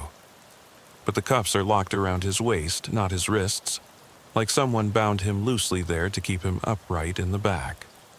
I flick my flashlight around, checking for any sign of another body, any note, any object left for me. Nothing. Just the kid and me, and rain. I reach past the cuffs to unbuckle his belt and free him from the straps. Fingers slick, gloves useless. I pop the snap on his holster. The service revolver inside is empty. 6 clicks and nothing but the echo of a chamber clicking home. The kid didn't fight back, didn't get a chance. I pull him out by his belt, roll his shoulders, and his head lolls forward. No pulse at the neck. His eyes stare skyward, white and glazed. I grip his chin to tilt his head back, shine the light into his face. He looks 16, maybe 17, a cadet, bound and blindfolded with black electrical tape. Who's to say? No badge number visible, no name tag. I lift the jacket just enough to test for tags. A nameless uniform beneath. My radio crackles once, then dies. Static so thick it's like it's swallowing the hiss of the hatch, the slap of rain, the zoinks of my own heartbeat. I jump, retrace my steps to close the hatch. Rain puddles in the gap, washing away his fingerprints, or anyone's. I wipe my gloves on my pants, swallow a dry cough. I should call this in. I should get backup, forensics, an ambulance. But every instinct in me screams to stay, to find out who left him here and why. I set him on the ground beside the cruiser, mud spattering along the seams of his trousers. I kneel and check his pockets. Wallet's gone, phone's missing. Only a crumpled Polaroid, half covered in mud, tucked into his shirt pocket. I ease it out with one gloved finger. The photo is dripping, edges curling. I open it to find him, standing by that same cruiser. Lights off, engine on, marker 83 in view. Behind him stands a man in full uniform. Precinct badge shining wet, dark brim of a patrol cap shadowing his face. The figure's hand rests on the kid's shoulder. Too casual, too familiar. The angle is perfect. They look like teammates. But the figure's face is obscured, tilting away from the camera. No identification. A raindrop lands on the photo, creating a smear across the blurred uniform. I stare, trying to make out who that man is. Then I lean back against the hood, let the kid's weight drop beside me. Cold mud seeps through my pants.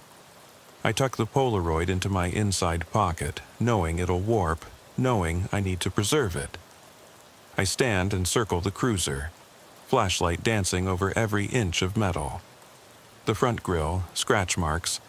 Side panel, a dent like it rammed something. Rear bumper, misaligned, hanging loose. Someone drove this off-road recently, or the kid did. Maybe they were chasing him. Maybe he chased them. My collar's soaked, water pooling at my cuffs. I flick my gaze to the swamp. Black water pooling under cypress roots. Frogs croaking somewhere. Gators mostly silent this time of night. But I swear I see movement beyond the trees. A flicker of headlights like another cruiser on the service road. I shine my light toward the tree line. Nothing, just rain. Maybe it's my mind, my gut twisting again. I'm not on patrol. I shouldn't be chasing phantoms, but this kid, he was real. His boots, his eyes, his tape. Someone put him there, someone who wanted me to find him. I step to the driver's side and peer in again. Now, the dashboard notes make sense. Shift logs overwritten with scrawled letters, call signs, times, initials I've never seen. Rivers appears once, scribbled over another name. A calibration chart, maybe for the onboard computer, but marked Test 0430. I snap a photo with my phone. No service out here, but it'll save to the SD card. I lean over and notice something behind the glove compartment. A small panel, slightly ajar. I unlatch it, finding a tangle of wires and a second hidden speaker. Looks like someone rigged the radio to record. Tape deck for evidence gathering or surveillance, tracking whoever drove this cruiser. My pulse speeds, mind racing through possibilities. Was someone using this vehicle as bait? A ghost car to lure resonance from the swamp? Was the kid a scapegoat, frame-up fodder? Who winds up in that trunk, cadet or suspect? And why attach him to a dead cruiser? My radio sputters alive. Rivers, you there? Dispatch, calm but clipped. We lost signal. Try again. I whisper into the mic, half expecting static. I need units. Then the line goes dead again. Gone, like someone yanked the cord. A strobe of lightning splits the sky, illuminating dozens of droplets hanging in the air like diamonds. In that flash, I see him. The figure from the Polaroid, standing 10 feet away, just past the driver's door. Frozen silhouette in the driving sheets of rain. The hat brim casts his face in shadow, dark gloves on his hands. He holds something. Mirror-polished badge, visible for a heartbeat, then gone as the clouds swallow the light. I snap off my flashlight, spin, press myself flat against the hood. I draw my Glock, aim at where he stood. Nothing. Only the road, slick and empty. I check the rear view. No headlights, no taillights, no fear. The swamp breeze shifts, carrying a rasping whisper that might be my name, or the rain. I stand, grip my gun so hard I feel splinters through my gloves. I turn on the headlights, high beams blasting into the Everglades. Trees snap into view, dripping with moss. Then the lights catch the rearview mirror. The kid's Polaroid, taped to the glass, face outward. Impossible. I didn't tape it there. It's soaked, stuck to the mirror's edge. I approach the cruiser, stomach curling. The trunk latch clicks. Slowly, the hatch rises on its own. Rain cascades down its curved lip like a waterfall. Inside, there are no boots this time. Just the forest floor, dirt, leaves, a broken patrol cone. I swing the hatch shut, backhand the metal until my knuckles bleed. I drop to my knees, breathe in the mud-scented air, and whisper to the rain, "Who are you? What do you want?" A distant thunder rolls across the swamp, louder this time, and my radio crackles back. "Detective Rivers, you copy?" But the voice sounds wrong, knowledgeable about things no dispatcher should know. "Rivers, they found something," it says. "What?" I demand, voice snapping. "Marker 83, they found the other cruiser." Behind me, headlights flare. Two cruisers coast to a stop, doors opening in unison. I stand, holstered gun raised. The nearest officer steps forward, rain dripping off his badge. I freeze. His face, I recognize. But he's not on the job list. He's not alive. He tilts his head, expression unreadable. Rain slicks his uniform.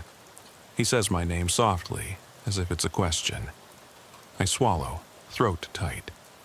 "Detective Rivers," he says. And before I can answer, he steps aside, revealing the second cruiser. Lights off, engine running. Trunk open. Inside, 2 pairs of boots. One's the kid's, the other mine. I stare at the 2 cruisers, heart hammering so loud it echoes in my ears. The officer who steps forward, him, moves with a deliberate calm, like he's been rehearsing this moment. Rain slicks his uniform, the badge at his chest glinting under the beam of my headlights. He doesn't reach for his gun, he doesn't say a word. I holster mine, jamming the butt into my hip as I step closer. Water sloshes through my boots, cold spreading up my legs. My breath comes ragged, billowing clouds in the bright glare of the headlights. I watch the badge. Precinct 4-12. Same precinct the dispatch logs had overwritten with my name. Same precinct that kid might have belonged to. Same precinct this ghostly figure claims. "Who are you?" I rasp, voice thick with thunder and mud. He tilts his head, lips parting just enough for steam to drift outward. "Detective Rivers." My stomach twists. Impossible. I'm Rivers. I'm the one recording now. My voice catches. If I am, then who am I talking to? He steps aside without looking at me, gesturing toward the second cruiser. "Your file." Hands trembling, I approach the open trunk. Inside, 2 sets of boots. One the kid's, the other mine. Mud-caked and identical to the ones I'm wearing now. My heart jolts. I look up. He's following my gaze. Silent. Patient. I lean into the light, reach past the boots, and trace the seams of the jacket draped over faint contours.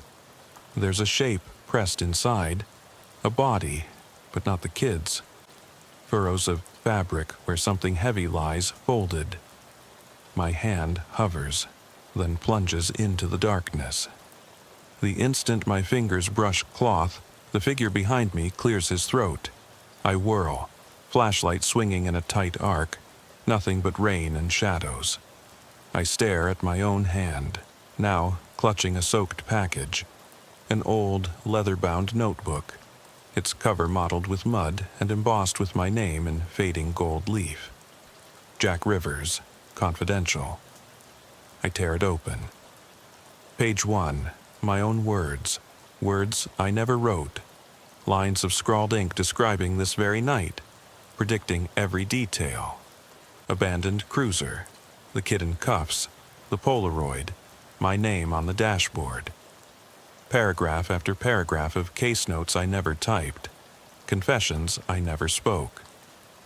I whip my head around. The figure stands closer now. 2 strides, silhouette bleeding into the downpour. Your confession, he murmurs, voice low like gravel rolling downhill. Why are you here, Rivers? What are you hiding? The notebook trembles against my palm. I flip pages, each one time-stamped in the last hour, each entry signed with my own shaky scrawl. Memories of cases unsolved, faces I couldn't save, victims left in trunks, bodies left to be found in abandoned cars.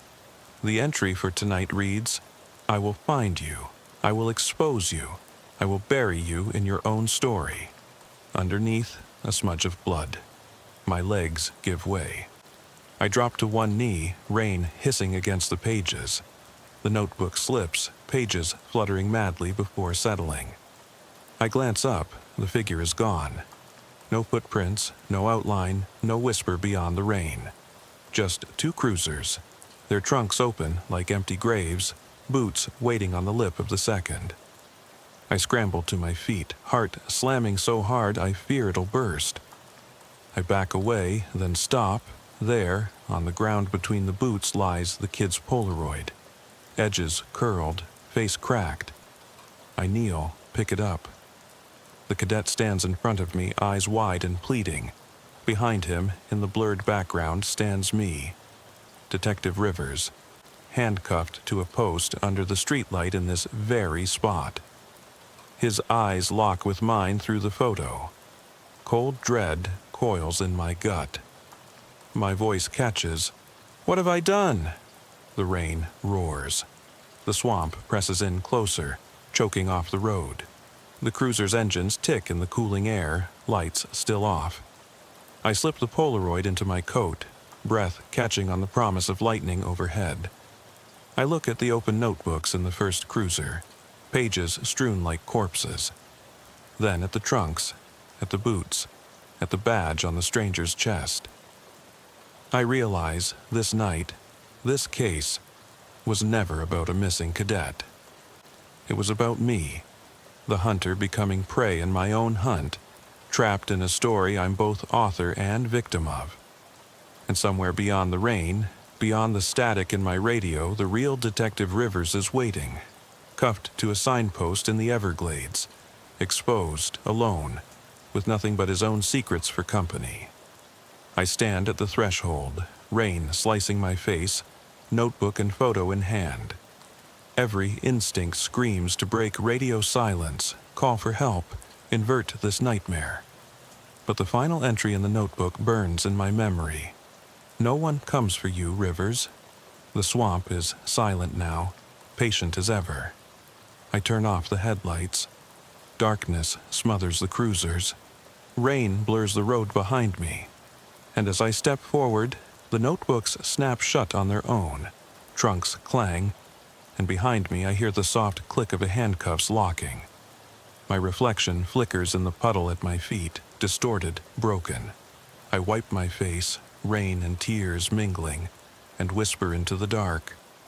What story ends with the detective in cuffs? I hit record again and swallow hard. The swamp's silence has weight now, as if it's listening. I step away from the cruisers, the rain lashing my face, and stride toward the tree line. The notebooks lie scattered at my feet, pages glued together by mud and ink. I ignore them. My mind races, trying to piece together what just happened. How I became the victim in my own investigation, how the detective and the cadet both ended up in trunks, how the swamp conjured phantoms from my past. I need answers. I need to see this through. I pull my coat tighter and forge into the Everglades scrub, pushing past a sawgrass that whips my legs. Headlights behind me cut through the darkness. 2 patrol cars, engines idling, doors open. But no officers step out. I don't wait. I follow a narrow service road marked by rusted signs and forgotten reflectors. Every footstep splashes in mud, every breath tastes of chlorophyll and decay. The road curves, dead ends at an old canal bridge. The metal beams overhead bend like arthritic fingers, dripping with moss. Underneath, water black as ink pools. No current. I crouch at the edge, scanning the surface, expecting to see boots bobbing, hands reaching. Nothing moves but the ripples from my flashlight catch.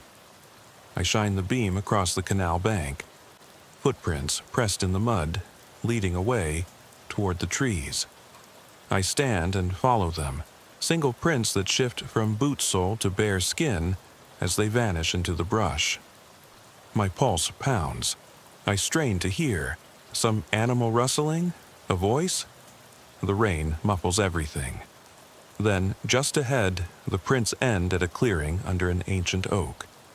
Hanging from a low branch is a single police cap, visor snapped forward, water dripping from its brim. The badge pinned to it reads, Miami-Dade, Detective Jack Rivers. My legs give out again. I sink to the wet ground, stare at that cap. I know the weight of it, the authority, the trust it carries. Now it sits empty, abandoned like that kid. I stand and reach, lifted by the brim. It's soaked through, brim soft. Inside the sweatband, someone scrawled in black marker, Never trusted the uniform. My skin crawls. Someone marked it, someone who knew me. A predator who haunted my nights. I slip the cap into my coat and keep moving, stumbling over roots. I emerge at a small clearing where moonlight breaks through clouds, illuminating a forgotten patrol shack. Its wood rotting, windows shattered. A faint glow seeps from inside. My hand drops to my holster. I steel myself and step toward the door, light raised. The shack's threshold is slick with moss. I push inside.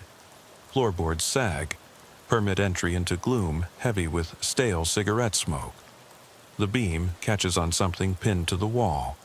A large map of US 41 and Highway 27. Pushpins marking locations. Edgewater, marker 83, this very shack, joined by red string. Beneath it, a timeline. January 17th, 1992, Trooper Clausen. February 2nd, Officer Weber. February 24th, Detective Freeman. And now, July 6th, 2025, Detective Rivers. My name, circled in jagged red. I freeze. The map shows more dates and places, storms yet to come, victims yet to be discovered. The killer planned this for years, maybe decades. This isn't random, it's ritual. I step closer, light sweeping over newspaper clippings taped around the map. Headlines about missing officers, abandoned cruisers, cadets lost in the swamp. Pictures of the frozen bodies in trunks, tortured, staged. My eyes dart to the far wall, where a Polaroid collage hangs, dozens of faces, each wet with mud, each labeled with a case number. The kid's photo is there, mine too, smeared at the top. A slow creak behind me, I spin, empty air. Rain patters on the tin roof. The shack trembles with wind. I exhale, forced breath, then catch movement, water pooling under the door, dripping down the frame, and footprints in it, leading toward a back room. I follow, heart pounding. Inside, a battered desk sits under a single bare bulb. Papers strewn, journal entries, pages ripped from my own notebook, scribbled letters in a hand vaguely familiar. My handwriting but twisted, distorted, drenched in malice. On the desk lies a laptop, its screen cracked but still flickering. I bend to open it. Password, Rivers, 1992. I enter and see folders. Operations, surveillance, confessions. I click Confessions, a file named riversconfession.wav. My blood runs cold. This shack must be the killer's lair, where he's been collecting evidence, audio files, notebooks, my life laid bare. I hit play. My voice echoes. Recordings I never made, admissions I never spoke, confessions of guilt. I didn't answer the call fast enough. I left her bleeding in the ditch. I covered up the report. Each clip tortures me. I drop to my knees, head in hands as rain lashes through broken windows. Then a new voice starts mid-file, a whisper cutting through static. You know why I brought you here, Jack. You broke your oath. You left them to die. The whisper grows into a patient, almost boastful drawl. I watched you chase ghosts, Rivers. Now the ghost is you. My heart freezes. The whisper laughs, low and cruel. I slam the laptop shut, stand, whip around. The shack door bursts inward. Water sloshes in. A tall figure fills the entrance. Slender silhouette, cap perched low, rain streaming off shoulders. I raise my gun, finger tight. Step away, I bark, voice cracking. He tilts his head, rain dripping from the brim. One gloved hand lifts, motioning me closer. I don't move. The interior light flickers, reveals his badge, Miami-Dade. But the nameplate reads Sunny Hayes. That name means nothing to me. Or does it? Something in the look, a haunted familiarity. Eyes like my own, haunted by similar demons. He steps in, gaze never leaving mine. You abandoned your partner, he says quietly. Left her bleeding by the side of the road. Cover up so you could chase the bigger case. My throat seizes. I remember now, a night 10 years ago, rain-slick streets, a rookie shot, bleeding out as I chased a serial arsonist. I didn't radio for backup. I went after the fire watch. By the time I got back, she was gone. The department closed it as unfortunate collateral. I intel logged it to preserve my career. Pain sears through me. I lower my gun. Sunny Hayes steps closer. Rain tracks down his uniform. I was her partner. His hand points at the map. I died here. He nods toward the entrance, toward the broken door. And I waited. He advances and the floorboards groan. I stumble back, holstering reflex kicking in, but hands still tight on the barrel. He raises one finger, a single warning. I told you. No one comes. He leans close. I came. My flashlight flickers. The cabin dims. Sunny's face drifts between shadow and light.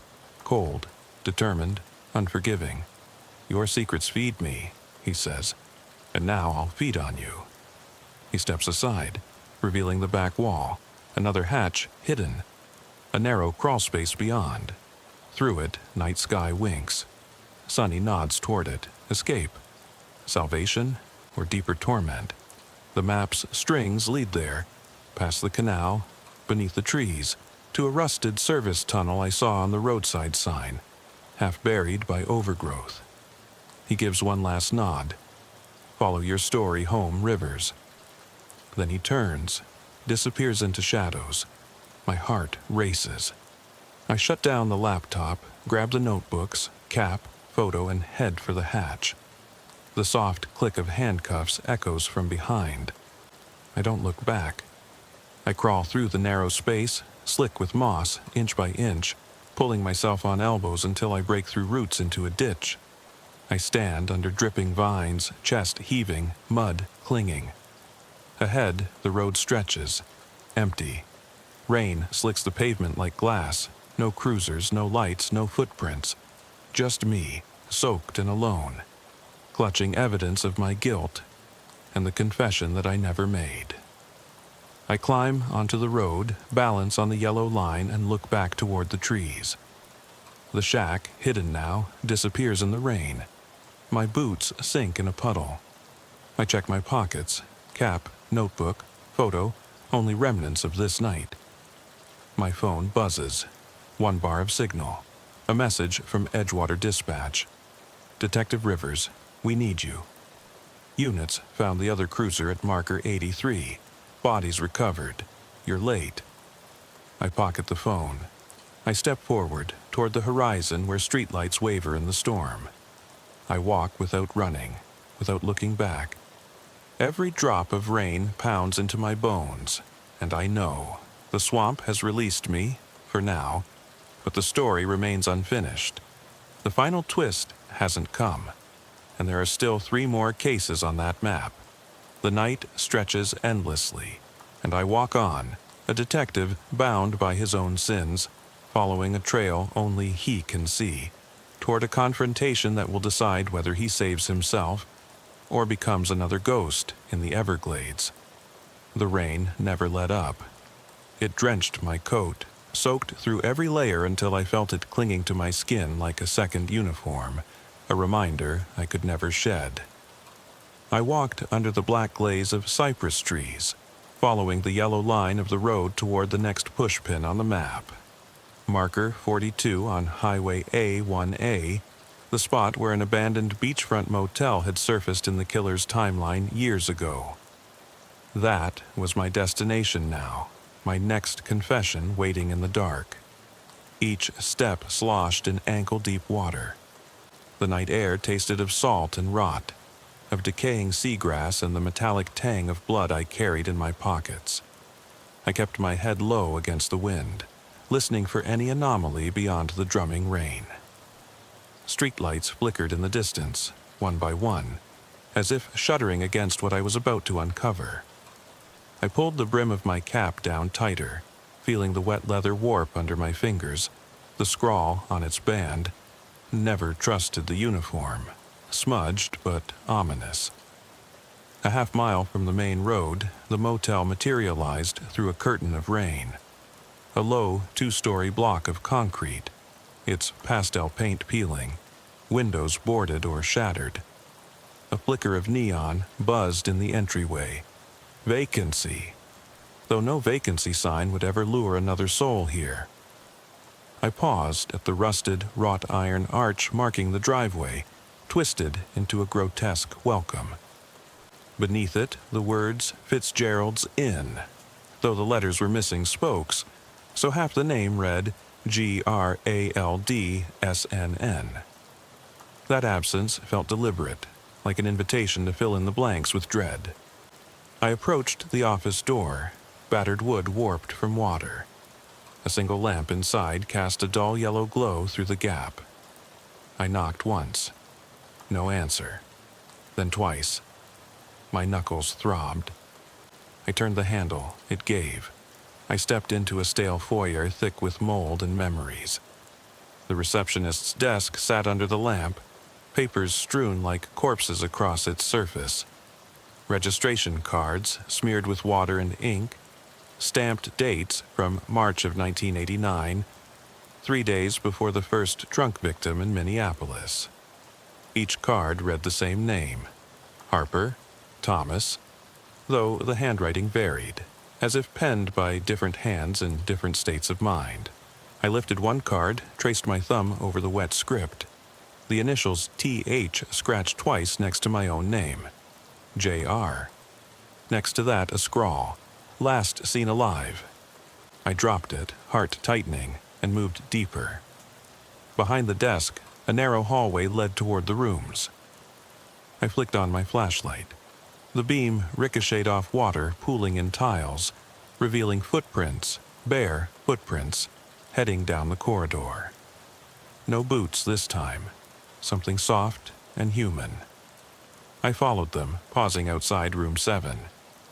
The door hung open on one hinge, swinging slightly in the wind coming through broken windows.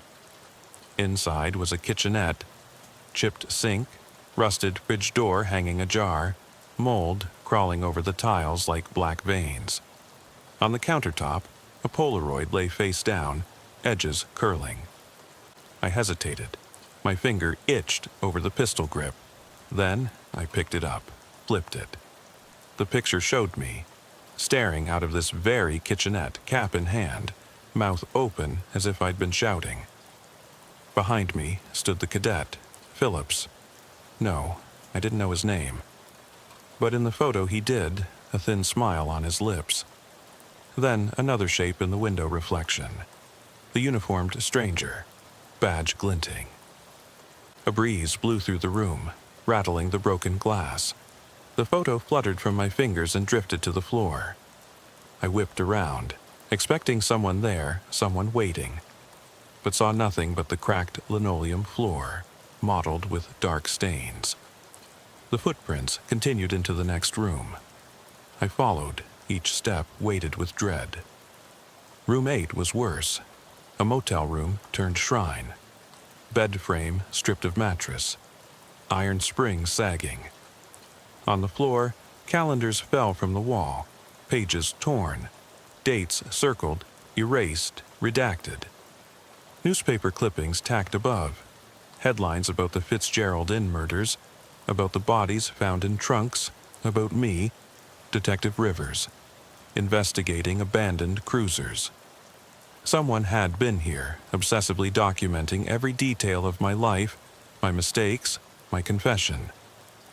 In the middle of the room, a pair of boots sat side by side, clean and polished, yours and mine, shining in the beam of my flashlight. No body inside them. Instead, the boots faced the open window, toes pointed to the ocean. I approached, hand trembling. The window frame was spattered with salt water and old blood. I reached out, ran a finger through the drip, felt the grit of sand and rust. I closed my eyes, thinking I heard laughter, faint and childlike, echoing from the waves. I shook my head, reopened my eyes. The boots were gone, just scattered footprints and dust. My pistol clicked as I raised it, scanning the dark. I backed out of the room, heart racing, and headed back toward the hall. I heard a voice behind me, low, taunting, a whisper I recognized from the shack recordings.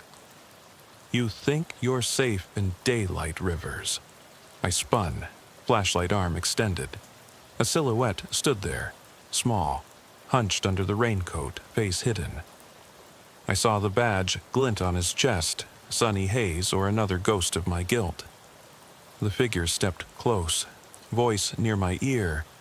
"Your story ends here. You're part of the exhibit now." I shoved him with my shoulder, muscle memory pushing against a phantom.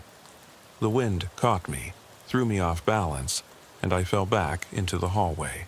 My flashlight skittered across the tile, plunging me into darkness. I fumbled for it, breathing hard, mind reeling. Then I heard it. Footsteps approaching, slow, deliberate.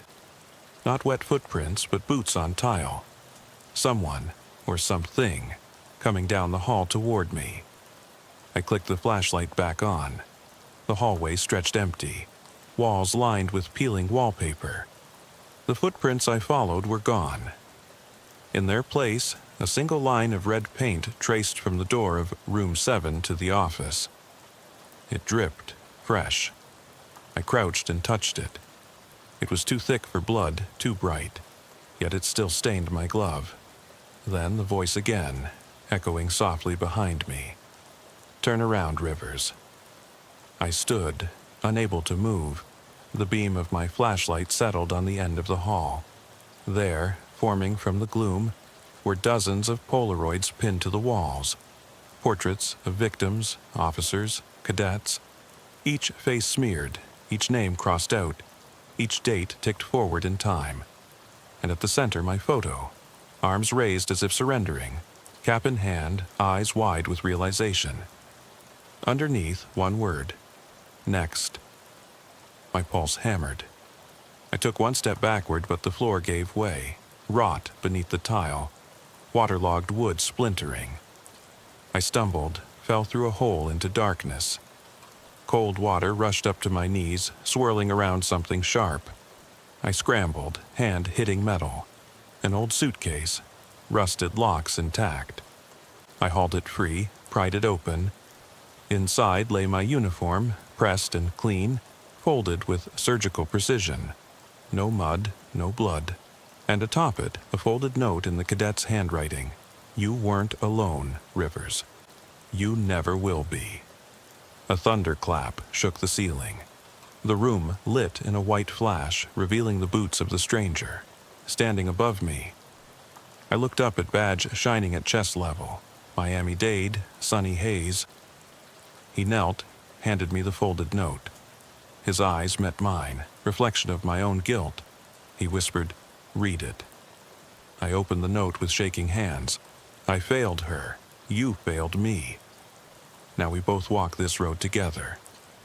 The lights flickered, died, and I was in utter blackness, alone with wet uniform in one hand, the note in the other.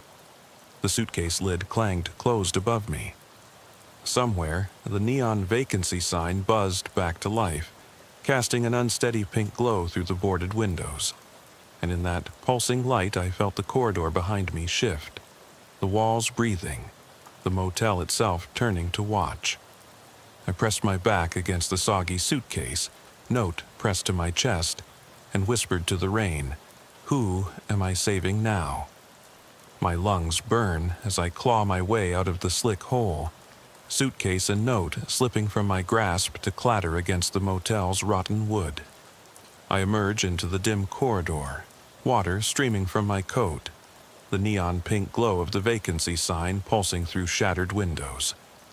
My boots squelch on the soggy tile as I pull myself upright, heart hammering against ribs that ache from the fall. The air tastes of rot and salt, heavy with the promise of storms yet to come. I stare down the hallway, every door a dark mouth waiting to swallow me, every step echoing in the hush that follows the rain's pounding. I pick up the suitcase, heft it by its corroded handle. It throbs in my hand, heavier than steel. Inside that case is my own uniform, clean, pressed, and mocking. I can't wear it. It's a relic of who I was before I left her in the ditch. I unzip the flap and press the fabric to my face, inhaling the scent of starch and memory. My fingers trace the folds, following the seams I stitched with pride. Now, those seams feel like cracks in my story, seams ready to burst. I shudder, let the uniform fall back into the case, and snap it shut. The note burns in my pocket, cadet's cramped handwriting, simple words that carry the weight of accusation. You weren't alone, Rivers. You never will be. I smooth the paper flat, fingertips brushing the wet ink. Who left it? Sonny Hayes? Or the phantom in the swamp? My grip tightens, knuckles white. The corridor is silent again, the neon buzz retreating into static. Something moves in the corner of my eye. A flicker of motion by roommate's door. I freeze, sweat and rain mingling on my brow. Then I see it. A Polaroid leaning against the frame, face down in standing water. My flashlight beam trembles as I approach. The photo is soaked, corners curling. I bend and lift it free, feeling the soft give of emulsion under my gloves. I flip it over. Me, again. Crouched over a body in a trunk. Radio mic pressed to my lips, face twisted in fear.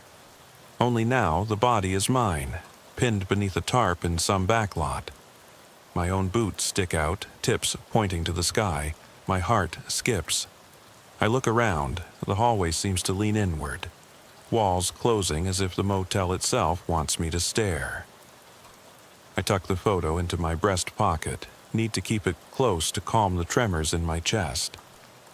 I force myself to walk, each step a negotiation with panic.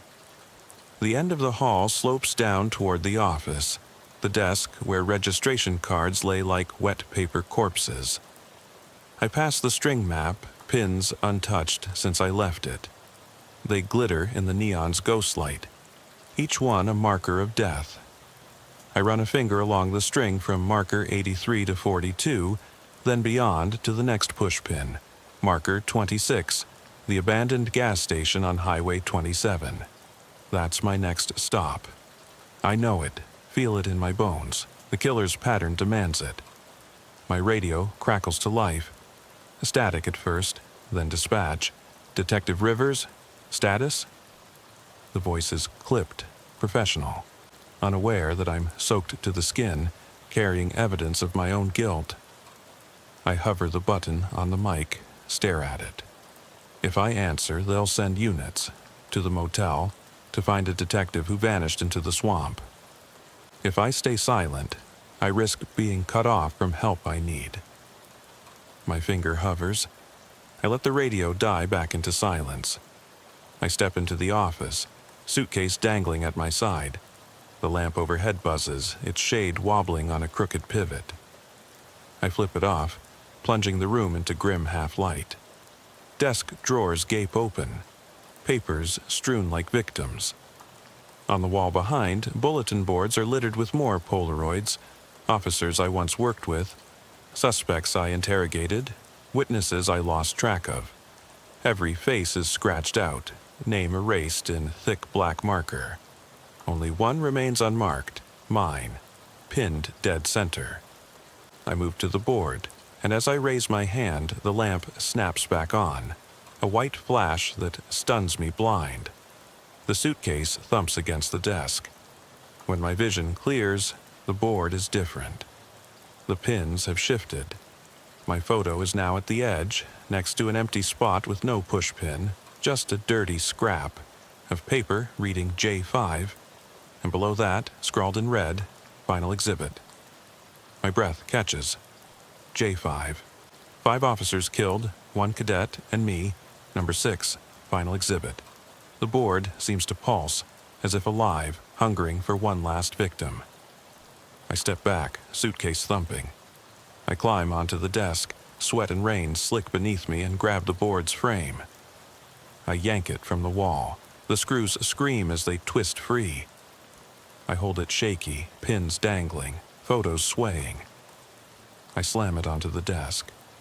The wall shudders, cracks spiderwebbing outward like an open wound. I hear movement behind the door, slow, measured footsteps. Not water, not wind, real boots. My heart leaps. I kick the door shut and slide the bolt. My flashlight beam sweeps the room. Nothing beyond mattresses stacked against the wall, a broken mirror, and the shadowed outline of a mop bucket. I back away, sink to my heels, suitcase upright beside me. The bolt rattles, a slow click. Someone tests it. I lift my head. Through the gap beneath the door, a sliver of light, the neon signs pulse, and then the reflection. A cap brimmed in pink. Sonny Hayes' grin cut across the edge of the door. His breathing breathes through the crack. "Did you really think it would end here?" he seems to say. I press my palms against the wood, knuckles cracking. I grip the suitcase handle and stand. "You want something? Take it!" I shout. "Take it all. My uniform, my confession, my life. Just let me go." Rain drums in the darkness, swirling around the office. The neon glows hotter, casting blood-red light through the cracks. The footsteps pause. Then a soft, mocking cough. The bolt rattles again. I brace my shoulder, ready to shove. The light flares. The door shutters, splinters. I close my eyes, ready for impact. Then silence. My throat is parched. I breathe in the thick air. The suitcase feels impossibly heavy, full of my sins. The neon flickers. In the hush, I think I hear my own heartbeat. Steady, relentless, dragging me toward the next reckoning. I don't know if I can open the door. I don't know if I want to face what waits beyond. My mind races with questions. Who set this trap? What happens after the final exhibit? And will the swamp ever let me leave its story? Footsteps retreat. The bolt clicks open on its own. My hand freezes on the suitcase handle. I stare at the gap, at the creeping neon glow, at the dark beyond. I swallow the question lodged in my throat and take a step toward the unknown. The first light of dawn glimmers on the horizon, a pale promise breaking through the storm clouds. I trudged down the shoulder of Highway 27, suitcase in one hand, notebook and Polaroid in my pockets, cap pulled low against the driving rain. Behind me shrieks the motel's neon sign, blinking out its vacancy that's never been true. Ahead lies the old gas station, the next pushpin on the killer's map, and the place where I'll face the evidence of my own undoing. I can still feel the motel's hollow gaze on my back, its walls hungry for one more confession. But I don't look back. I cross the slick pavement where the yellow line weaves between puddles. Every step echoes in the empty dawn. Electric poles stand like crooked sentinels, their wires humming in the storm wind. I pause beneath one to catch my breath, the suitcase heavy as regret, and wipe mud from the scrawl on the note. You weren't alone, Rivers.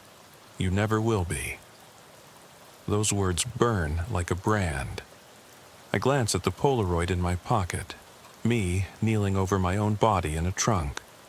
The image shifts under the thin plastic sleeve, the cadet's hollow stare chasing me. I press the photo flat, pin it with a trembling finger against my chest, and inch forward. The gas station looms ahead, a low concrete block, its canopy sagging, pumps broken and rusted. 2 empty signposts flank it and once advertised premium and diesel. Now only empty frames remain, swaying in the gale. The station office window is boarded with plywood. Through the cracks, I see the faint glow of fluorescent flicker before it dies. A chain-link fence encloses the lot, gate rusted half open as if inviting me in. I step through, boots squelching in oil-slick puddles, and feel the first real twinge of fear. This place is death's anteroom. I circle the station on the wet asphalt, flashlight beam dancing over broken glass and coils of hose. The pumps stand silent, handles torn off, hoses spitting water. I crouch beside one, rust and algae coat its base. Under the spigot's drip, I notice footprints. Muddy boot prints leading from the pumps to the office door, then doubling back. I trail them to a side window higher up, cracked and smeared. I shine my light inside. An old desk, toppled chair, a shattered cash register. Bits of paper flutter in the breeze like wounded birds. I press my palm to the window, cold glass cutting through my glove. There, scrawled in chalk on the wall behind the counter, call sign 4. 12 missed responses. 37. Unanswered cries. 5. My breath catches. 4-12- my unit. 37 calls. I never logged that night 10 years ago. 5 cries. I lost 5 officers in my tenure. Chalk dust drifts as I back away, heart pounding. I force myself to move around to the front door. The lock's broken, the knob spins. I step inside. The air is stale, damp with gasoline and mildew. My flashlight beam picks out old bulletin boards plastered with flyers. Missing since July 5th, 2025. Officer Phillips. Help find Rivers. Reward offered. I step closer, reading, Officer Phillips, Cadet Phillips, same boy I found in that cruiser. Someone put up wanted posters for me, like I'm the fugitive. My reflection in a cracked mirror shows my face pale, eyes bloodshot. I shake it off and press on. The main room is littered with debris. Empty coffee cups, scrap paper, a broken radio. I sweep my light across the mess until I find it. A Pittman brand tape recorder, still blinking red. Recording. Beside it, a Polaroid strip lies on the counter. 3 frames from a photo booth. Frame 1, the cadet smiling beside me, both in uniform, bodies posed in front of a curtain. Frame 2, the stranger, the phantom, photobombing us badge in hand. Frame 3, just me, alone, hands pressed to my face in terror. Underneath, scrawled in black marker, I catch myself. My hands shake so badly I drop the strip. It slides across the floor and lands under a pool of oil. I'm about to step forward, heart roaring, when the tape recorder clicks. I freeze. A scratchy voice loops. I can't save them, but you can't save yourself. Keep running, detective. Keep recording. Then silence. I click off the recorder. No tape eject, no way to stop it. I rip batteries free, then shove the recorder into my coat. I need the evidence. I need to know who set this trap. I back toward the door and see on the dusty floor a single, bare footprint, smaller than my own, damp and fresh. It leads down a narrow corridor behind the office. I follow it, flashlight guiding me through a side door into the cavernous garage. Overhead, lights flicker, walls lined with oil drums and discarded tires. In the center, a service pit yawns open, cover pushed aside. I shine my light down. Cinder blocks form a crude staircase, descending into darkness. This place shouldn't exist. Gas stations don't come with hidden stairwells. My pulse surges. Every instinct screams to turn back. But the killer's pattern demands a descent, another layer of revelation. I swallow hard, slip off my coat and hook the suitcase onto my shoulder straps. I step onto the first cinder block, careful, mud and oil slick beneath my boots. I drop suitcase to the edge, open it, and retrieve the notebook. I tuck it into my inside pocket, beneath my shirt, where its pages touch my skin. Then I climb down. The pit walls are damp concrete, water dripping from cracks. The air grows cold, stale. Mosquitoes buzz in the beam, their wings like knives. I descend until I reach a makeshift door carved into the far wall. Plywood hung on rusted hinges. I brace my shoulder and push. It swings inward on a groan, revealing a shaft of pale light. I step through into a narrow tunnel, water at ankle height pooling on the floor. The tunnel slopes downward, echoing with footsteps that aren't mine. I pause to listen. Drip, drip, drip. And beneath it, the echo of tapping metal like a typewriter in use. A humming, electric, mechanical. I flick on the flashlight's strobe setting. Its pulsed beam reveals walls lined with monitors, bank after bank of screens, each showing a different angle of every crime scene I've called in over the years. Some show me young Detective Rivers sweating at a flaming arson site, Rivers cuffing a suspect, Rivers walking past a bleeding partner. Others show the cadet and the stranger always together, and one screen glows larger than the rest. Live Feed, Unit 412. I step closer. The camera feed switched to my cruiser idling on US 41, marker 83, now empty again. Then to the back of the motel, room 8, empty corridor. Then to here, this tunnel. I hear a click behind me. I whirl. The tunnel's opening is sealed by the plywood door. I slip my shoulder under it, shove, but it's locked from the other side. The cameras flicker. A low hum rises as if powering a predator awakened. I scramble back toward the door, slamming against it. I pound with my fists. The suitcase drops. I sprint back to haul it up, but something catches my ankle. I look down. A cable wraps around my boot, the one from the monitors. It trails away into the darkness and disappears under a grate at the tunnel's rim. I yank my foot free and pull the suitcase against the door. I brace my shoulder and kick. The lock splinters. The door gives and swings open. I scramble through, suitcase and all, into the pit. The plywood crashes behind me. I gasp in wet air, chest heaving. I stand in the garage, suitcase in hand, flashlight pulsing over tools and driftwood. I step forward and hear it. The hiss of a diesel engine. I freeze. Then, through the garage's main roll-up door, moonlight cuts a slit across the oil-stained floor. and a massive semi-truck idles in the rain, headlights off. The cab door opens. I see the stranger in uniform, cap brim low, stepping down onto the wet pavement. Rain drips off his shoulders. He pats the driver's side fender, then faces me. I raise my light. He lifts his hand in an acknowledgement. No words, just the curl of his fingers. Behind him, the trailer looms dark, its doors shut tight, painted in chipped letters, Unit 412, Final Exhibit. He tilts his head as if asking, "Ready?" I swallow against the lump in my throat. Every instinct screams to refuse, to run, to burn this place down, but the truck's wheels groan, primed to roll. The stranger lifts a hand to his earpiece, and the diesel burbles.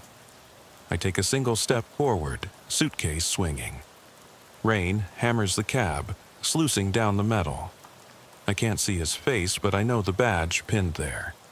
Sonny Hayes, or more likely, the ghost of every victim I ever left behind, come to collect. I plant my feet and wait. The cab door slams shut behind him. Engine roars. The truck's lights flick on, and the trailer interior glows briefly, a hollow coffin. My flashlight beam catches the delivery ramp sliding down. It hits the ground with a clang. The trailer is tall, cavernous. My heart thumps as the stranger steps back, gesturing for me to enter.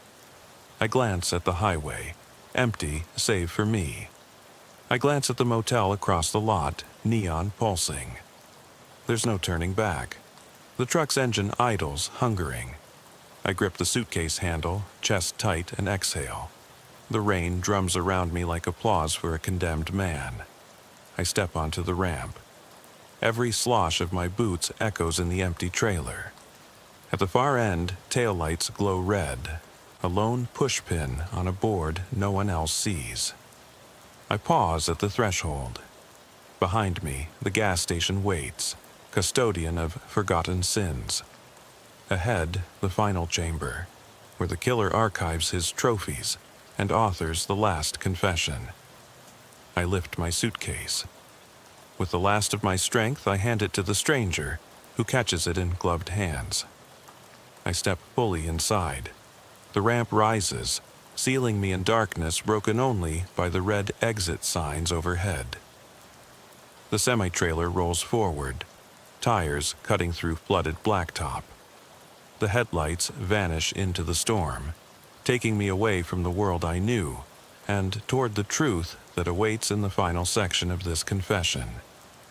I stand alone in the belly of the beast, suitcase and Polaroid in hand, as the trailer's doors swing shut. The red lights blink once, twice, and then the darkness is absolute. I step deeper into the trailer's tunnel of darkness, the ramp sealing behind me with a pneumatic hiss that echoes like a heartbeat. My flashlight's beam scrapes the walls, metal panels scarred by time, rivets slick with condensation. The air tastes of diesel and dust, heavy with the promise of something kept too long. I press the notebook to my chest, fingertips tracing the bulge of its pages, my confessions, his evidence, every sin inked in its margins. The Polaroid burns through my coat, its edges damp but steadfast, a frozen moment I can't undo.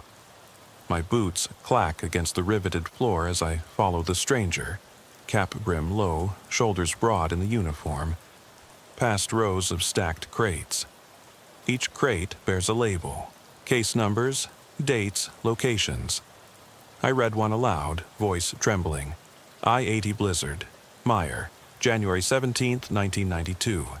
Beneath, another, I-94 Eau Claire, Craft, February 2nd, 1992. My pulse flares. At the end of the line, a crate marked in fresh red paint. A 1A beachfront motel, Rivers, July 6, 2025. He pauses and pushes aside a cloth curtain draped between stacks. Beyond lies a broad chamber, lit by a single incandescent bulb swinging overhead. The light pools on a raised platform. A steel examination table, straps still affixed to its corners, surface streaked with rust. Under the lamp, my suitcase sits open. I step forward, dread coiling in my gut. Inside the suitcase lie artifacts of my career: the service revolver missing its bullets, weathered notebooks recording each code I ran that night 10 years ago, a rookie report stamped "withheld," and the battered cap with "never trusted the uniform." Layered beneath is a faded badge, my badge, cracked along the edge where it pinned my heart to duty. I kneel to lift the badge, feel its cold weight, and for a moment I'm back in dispatch, watching partners die on my watch, listening to static where shouts once echoed, deaf to their screams. The stranger stands silent, arms folded, watching me unearth each relic. I pull out the revolver, click the cylinder, empty. I hold it by the barrel, depressed slam of my palm thudding against wood. I place it back, then lift the notebooks one by one, reading page after page of my own handwriting, lines I never wrote. Confessions of betrayal, of cover-ups, of crimes of omission chalked, of his protocol. Each entry ends with the same phrase: "You will join them." My breath hitches. I rise, heart pounding in my ears louder than the trailer's wheels humming outside. I turn to the stranger. His face remains hidden beneath the brim. He nods once, imperceptibly, as if to say, "Keep going." I wipe sweat and rain from my brow, pull the Polaroid free, and place it atop the badge. The cadet stands in front of me, silent witness to my collapse. Behind him, my reflection, but I'm not standing here. I'm back in that Everglades cruiser. Frigid air hissed into the cabin, the trunk flare of boots in my light, static radio sending off my final words. I gather courage and step onto the platform, the steel cold through my shoes. I lay the Polaroid against the table's lip, badge and notebook beside it. The stranger raises a hand to stop me from touching the rusted straps. He steps back, giving me the space to end this confession. I look down at the arrangement, the evidence of my guilt spread before me like a fallen portfolio, feel the weight of every life I failed. My voice is thick as I begin. I remember her face. I lift the photograph to my lips, voice cracking. She was new, naive, blood pumping through her too fast. I left her behind for a case that mattered more. I didn't call it in, I assumed she walked away, but she didn't, and I didn't look back. I close my eyes, breath ragged. When I open them, the stranger steps forward, placing a cold hand on my shoulder. I flinch, expecting pain, but the touch is steady, grounding. He tilts the brim of his cap upward, just enough for a sliver of face to appear in the lamp's glow. I freeze. Those eyes first caught in a rearview mirror, glassy with accusation. He is Cadet Phillips, grown into a man I never knew, wearing my partner's uniform, carrying my sins. His face is a mirror of me, grief and resolve etched into lines I recognize as my own future. He speaks, voice low but clear over the hum of the trailer. Your confession isn't for me. It's for the world you abandoned, for every call you ignored, for every life left in your wake. You record your guilt into this night, and I record you. When this trailer opens at dawn, they'll find the evidence. They'll hear your voice and know your secrets. He nods to the tape recorder slung over his shoulder. I look past him at the bank of monitors, now frozen on the chamber's image, me boxed in by steel. Tension crackles through the air, thicker than the rain outside.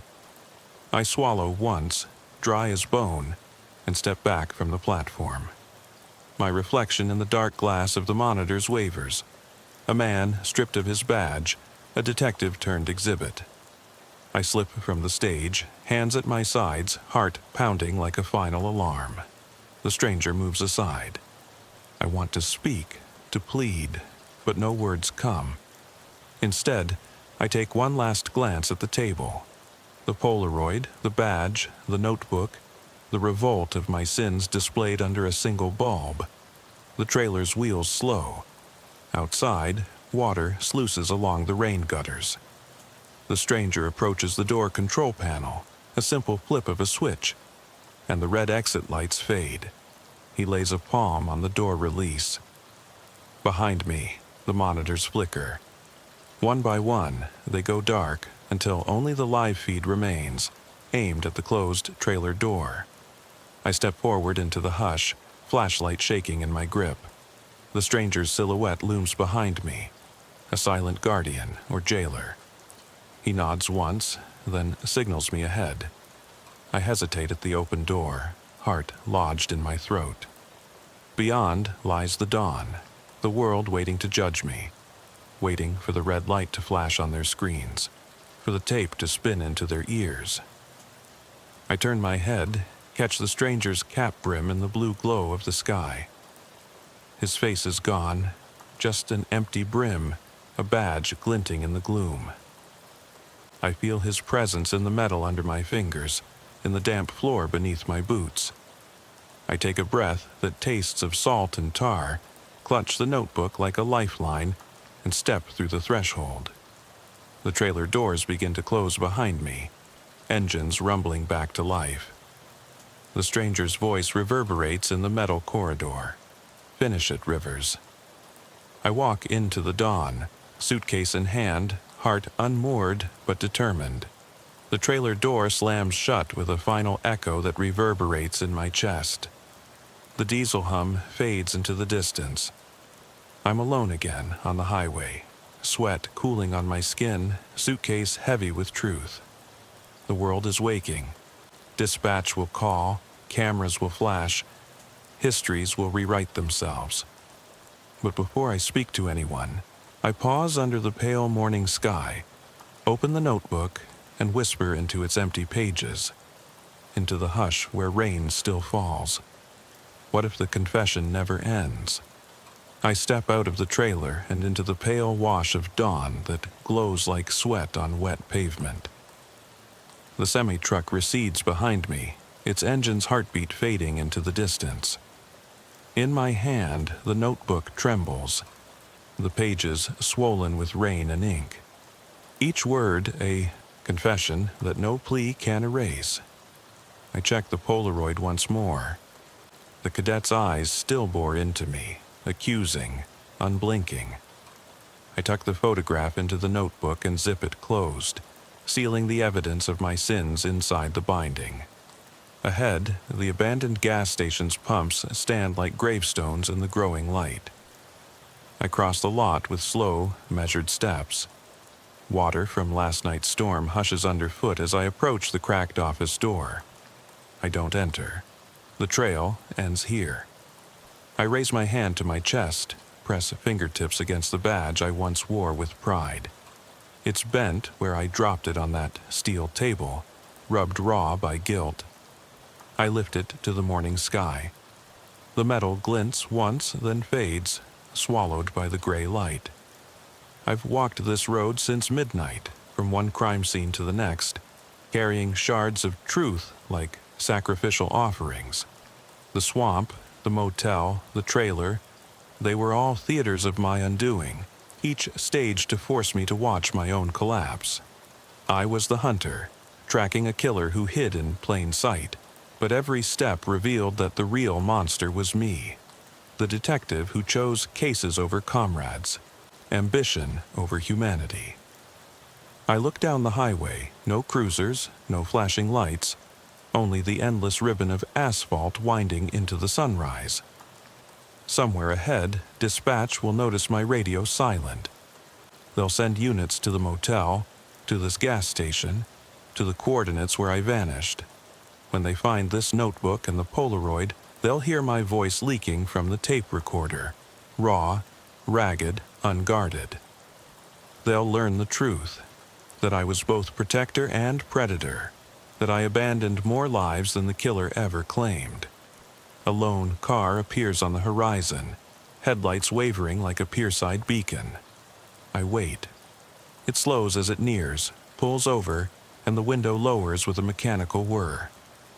A uniformed officer, young, fresh-faced, asks if I need help. His voice is polite, oblivious. I nod, offer him the badge and notebook. He hesitates, eyes widening as he reads the front. Jack Rivers, Confessions. Then he looks up at me, confusion and pity in his gaze. Before he can say a word, I shake my head and take back the badge. "Not yet," I whisper. I gesture down the road. "Keep going." He watches me turn, then nods slowly, puts the badge and notebook on the seat and drives off toward the rising sun. I stand alone in the damp shoulder grass, rainwater and tears mingling on my cheeks. I press a hand to my throat where the tape recorder mic still rests. Silent, but waiting. In my pocket, my phone buzzes. A text from dispatch, help is underway. I slide the phone back, knowing I won't be there to receive them. My duty has ended and begun again in the same breath.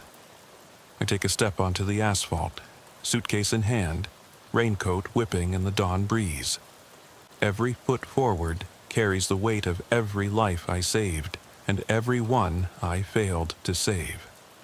The road stretches before me, uncertain and unending. I pause, draw a final breath of the humid air, and whisper into the morning. What happens when the detective becomes the case?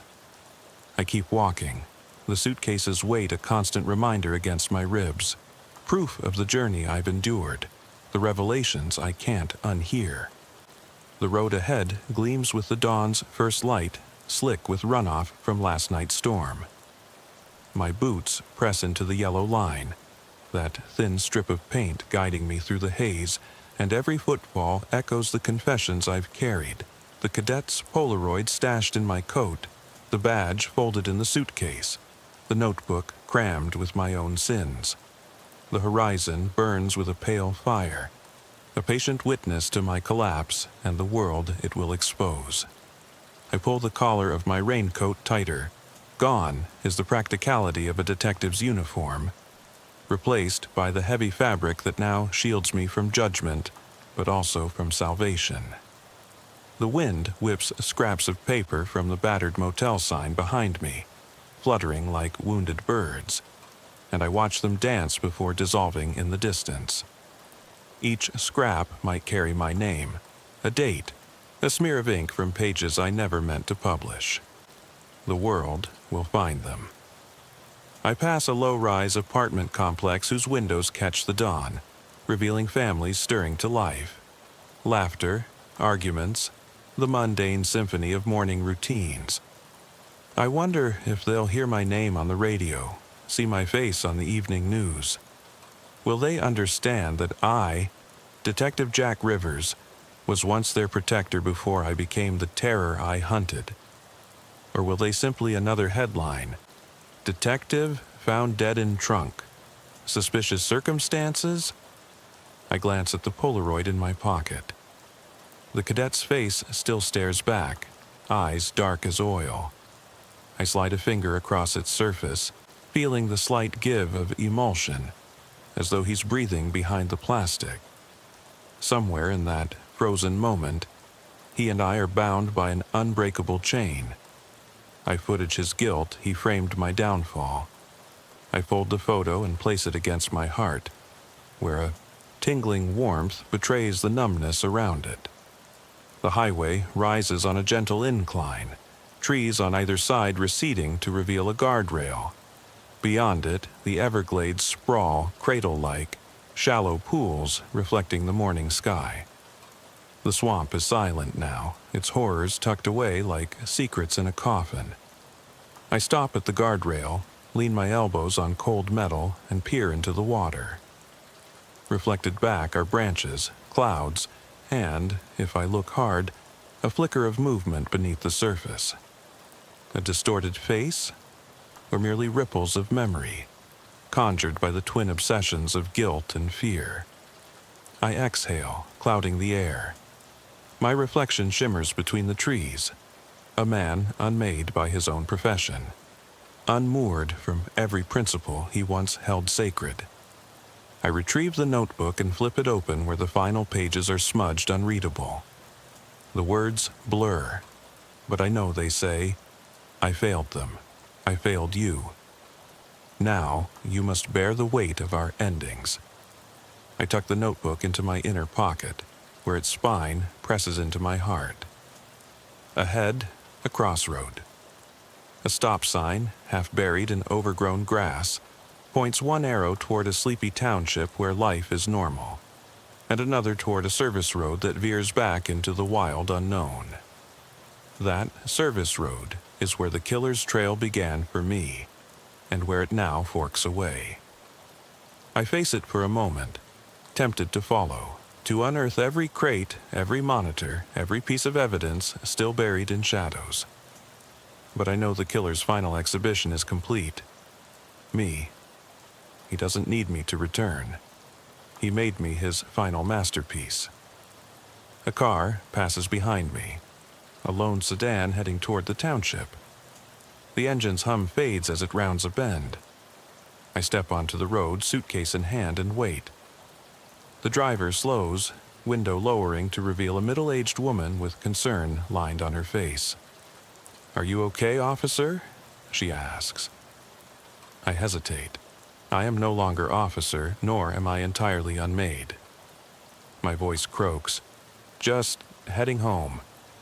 She nods, offers a nod of solidarity, then lifts her foot from the brake and drives off. I watch her taillights recede, then turn back to the crossroads. Home. The word tastes foreign. I carry no home, only the road and its confessions. I realize that's the only place I ever belonged once I lost everything inside those trunks, those motels, those tunnels beneath gas stations. The road is my witness and my judge. I step off the highway and onto the service road. Tall grasses close behind me, swallowing my footprints as if they never existed. The city's glow dims and the swamp rises to greet me again. In the distance, a patrol light flickers, perhaps responding to a call about missing officers, perhaps searching for me. I press forward despite the knives of fear in my gut. The suitcase's weight is a constant, steady pulse, my heartbeat, my penance. As the swamp shadows deepen, I speak aloud for the first time. I am Detective Jack Rivers. I was wrong. I am sorry. Here are my confessions. I pull the notebook free and hold it in both hands, its pile of secrets threatening to tumble onto the road. I open to the first page, where the ink still shines. January 17th, 1992. And I begin to read into the hungry air, knowing no one will hear beside the frogs and the water. My voice cracks with every sentence, but I push on, slow, deliberate, so that every crime of omission, every delayed call, every abandoned partner, every cadet forgotten in the trunk of my guilt, echoes off the swamp's stillness. Hours pass without interruption, and the sun climbs higher, burning away the haze but not my remorse. I finish the last entry, my hand shaking so violently the words smear and dissolve on the page. And now, the final truth. I brought them here. Every body found, every crime reported late. I led them all to this swamp of confessions. I'm here because I followed the map I drew myself. I close the notebook. The silence is absolute. I feel rather than see the patrol car pull up behind me, tires crunching on gravel. I don't turn. I already know its occupant and my fate. The door opens, and the officer's boots approach. I hear him clear his throat. "Detective Rivers, dispatch has your location. We're ready to take your statement." His voice is gentle, expectant. I nod slowly, folding the notebook one last time. I lift my head, letting the morning light burn into my eyes, and answer without turning. "I'll be there in a minute." I slip the notebook and Polaroid into the suitcase, latch it shut, and turn toward the patrol car. My watch reads 7:45 a.m., July 7th, 2025. The sun's glare off the windshield is blinding. I step forward, suitcase in hand, ready to board the car, ready to face questions, ready to face consequences. Around me, the swamp breathes. The road stretches back to the point where this nightmare began. Ahead lies the precinct, the reporters, the cameras, the world waiting to reconstruct my story. Pause at the patrol car's door and glance over my shoulder at the service road. The grasses sway, and in their rustle I hear a whisper. Half human, half wind. Keep running, Rivers. Or is that my own voice, echoing the killer's command? I can't tell. I take a breath, steel myself, and step into the car. The door shuts with a click that reverberates in my chest like a verdict. Behind me, the swamp remains, patient and unjudging. The road is empty again, waiting for the next confession. And though the world will record my statement, though the precinct will log every word, it's that whisper in the grass, the promise of unfinished business, that lingers in my mind. After I speak, who will speak for me?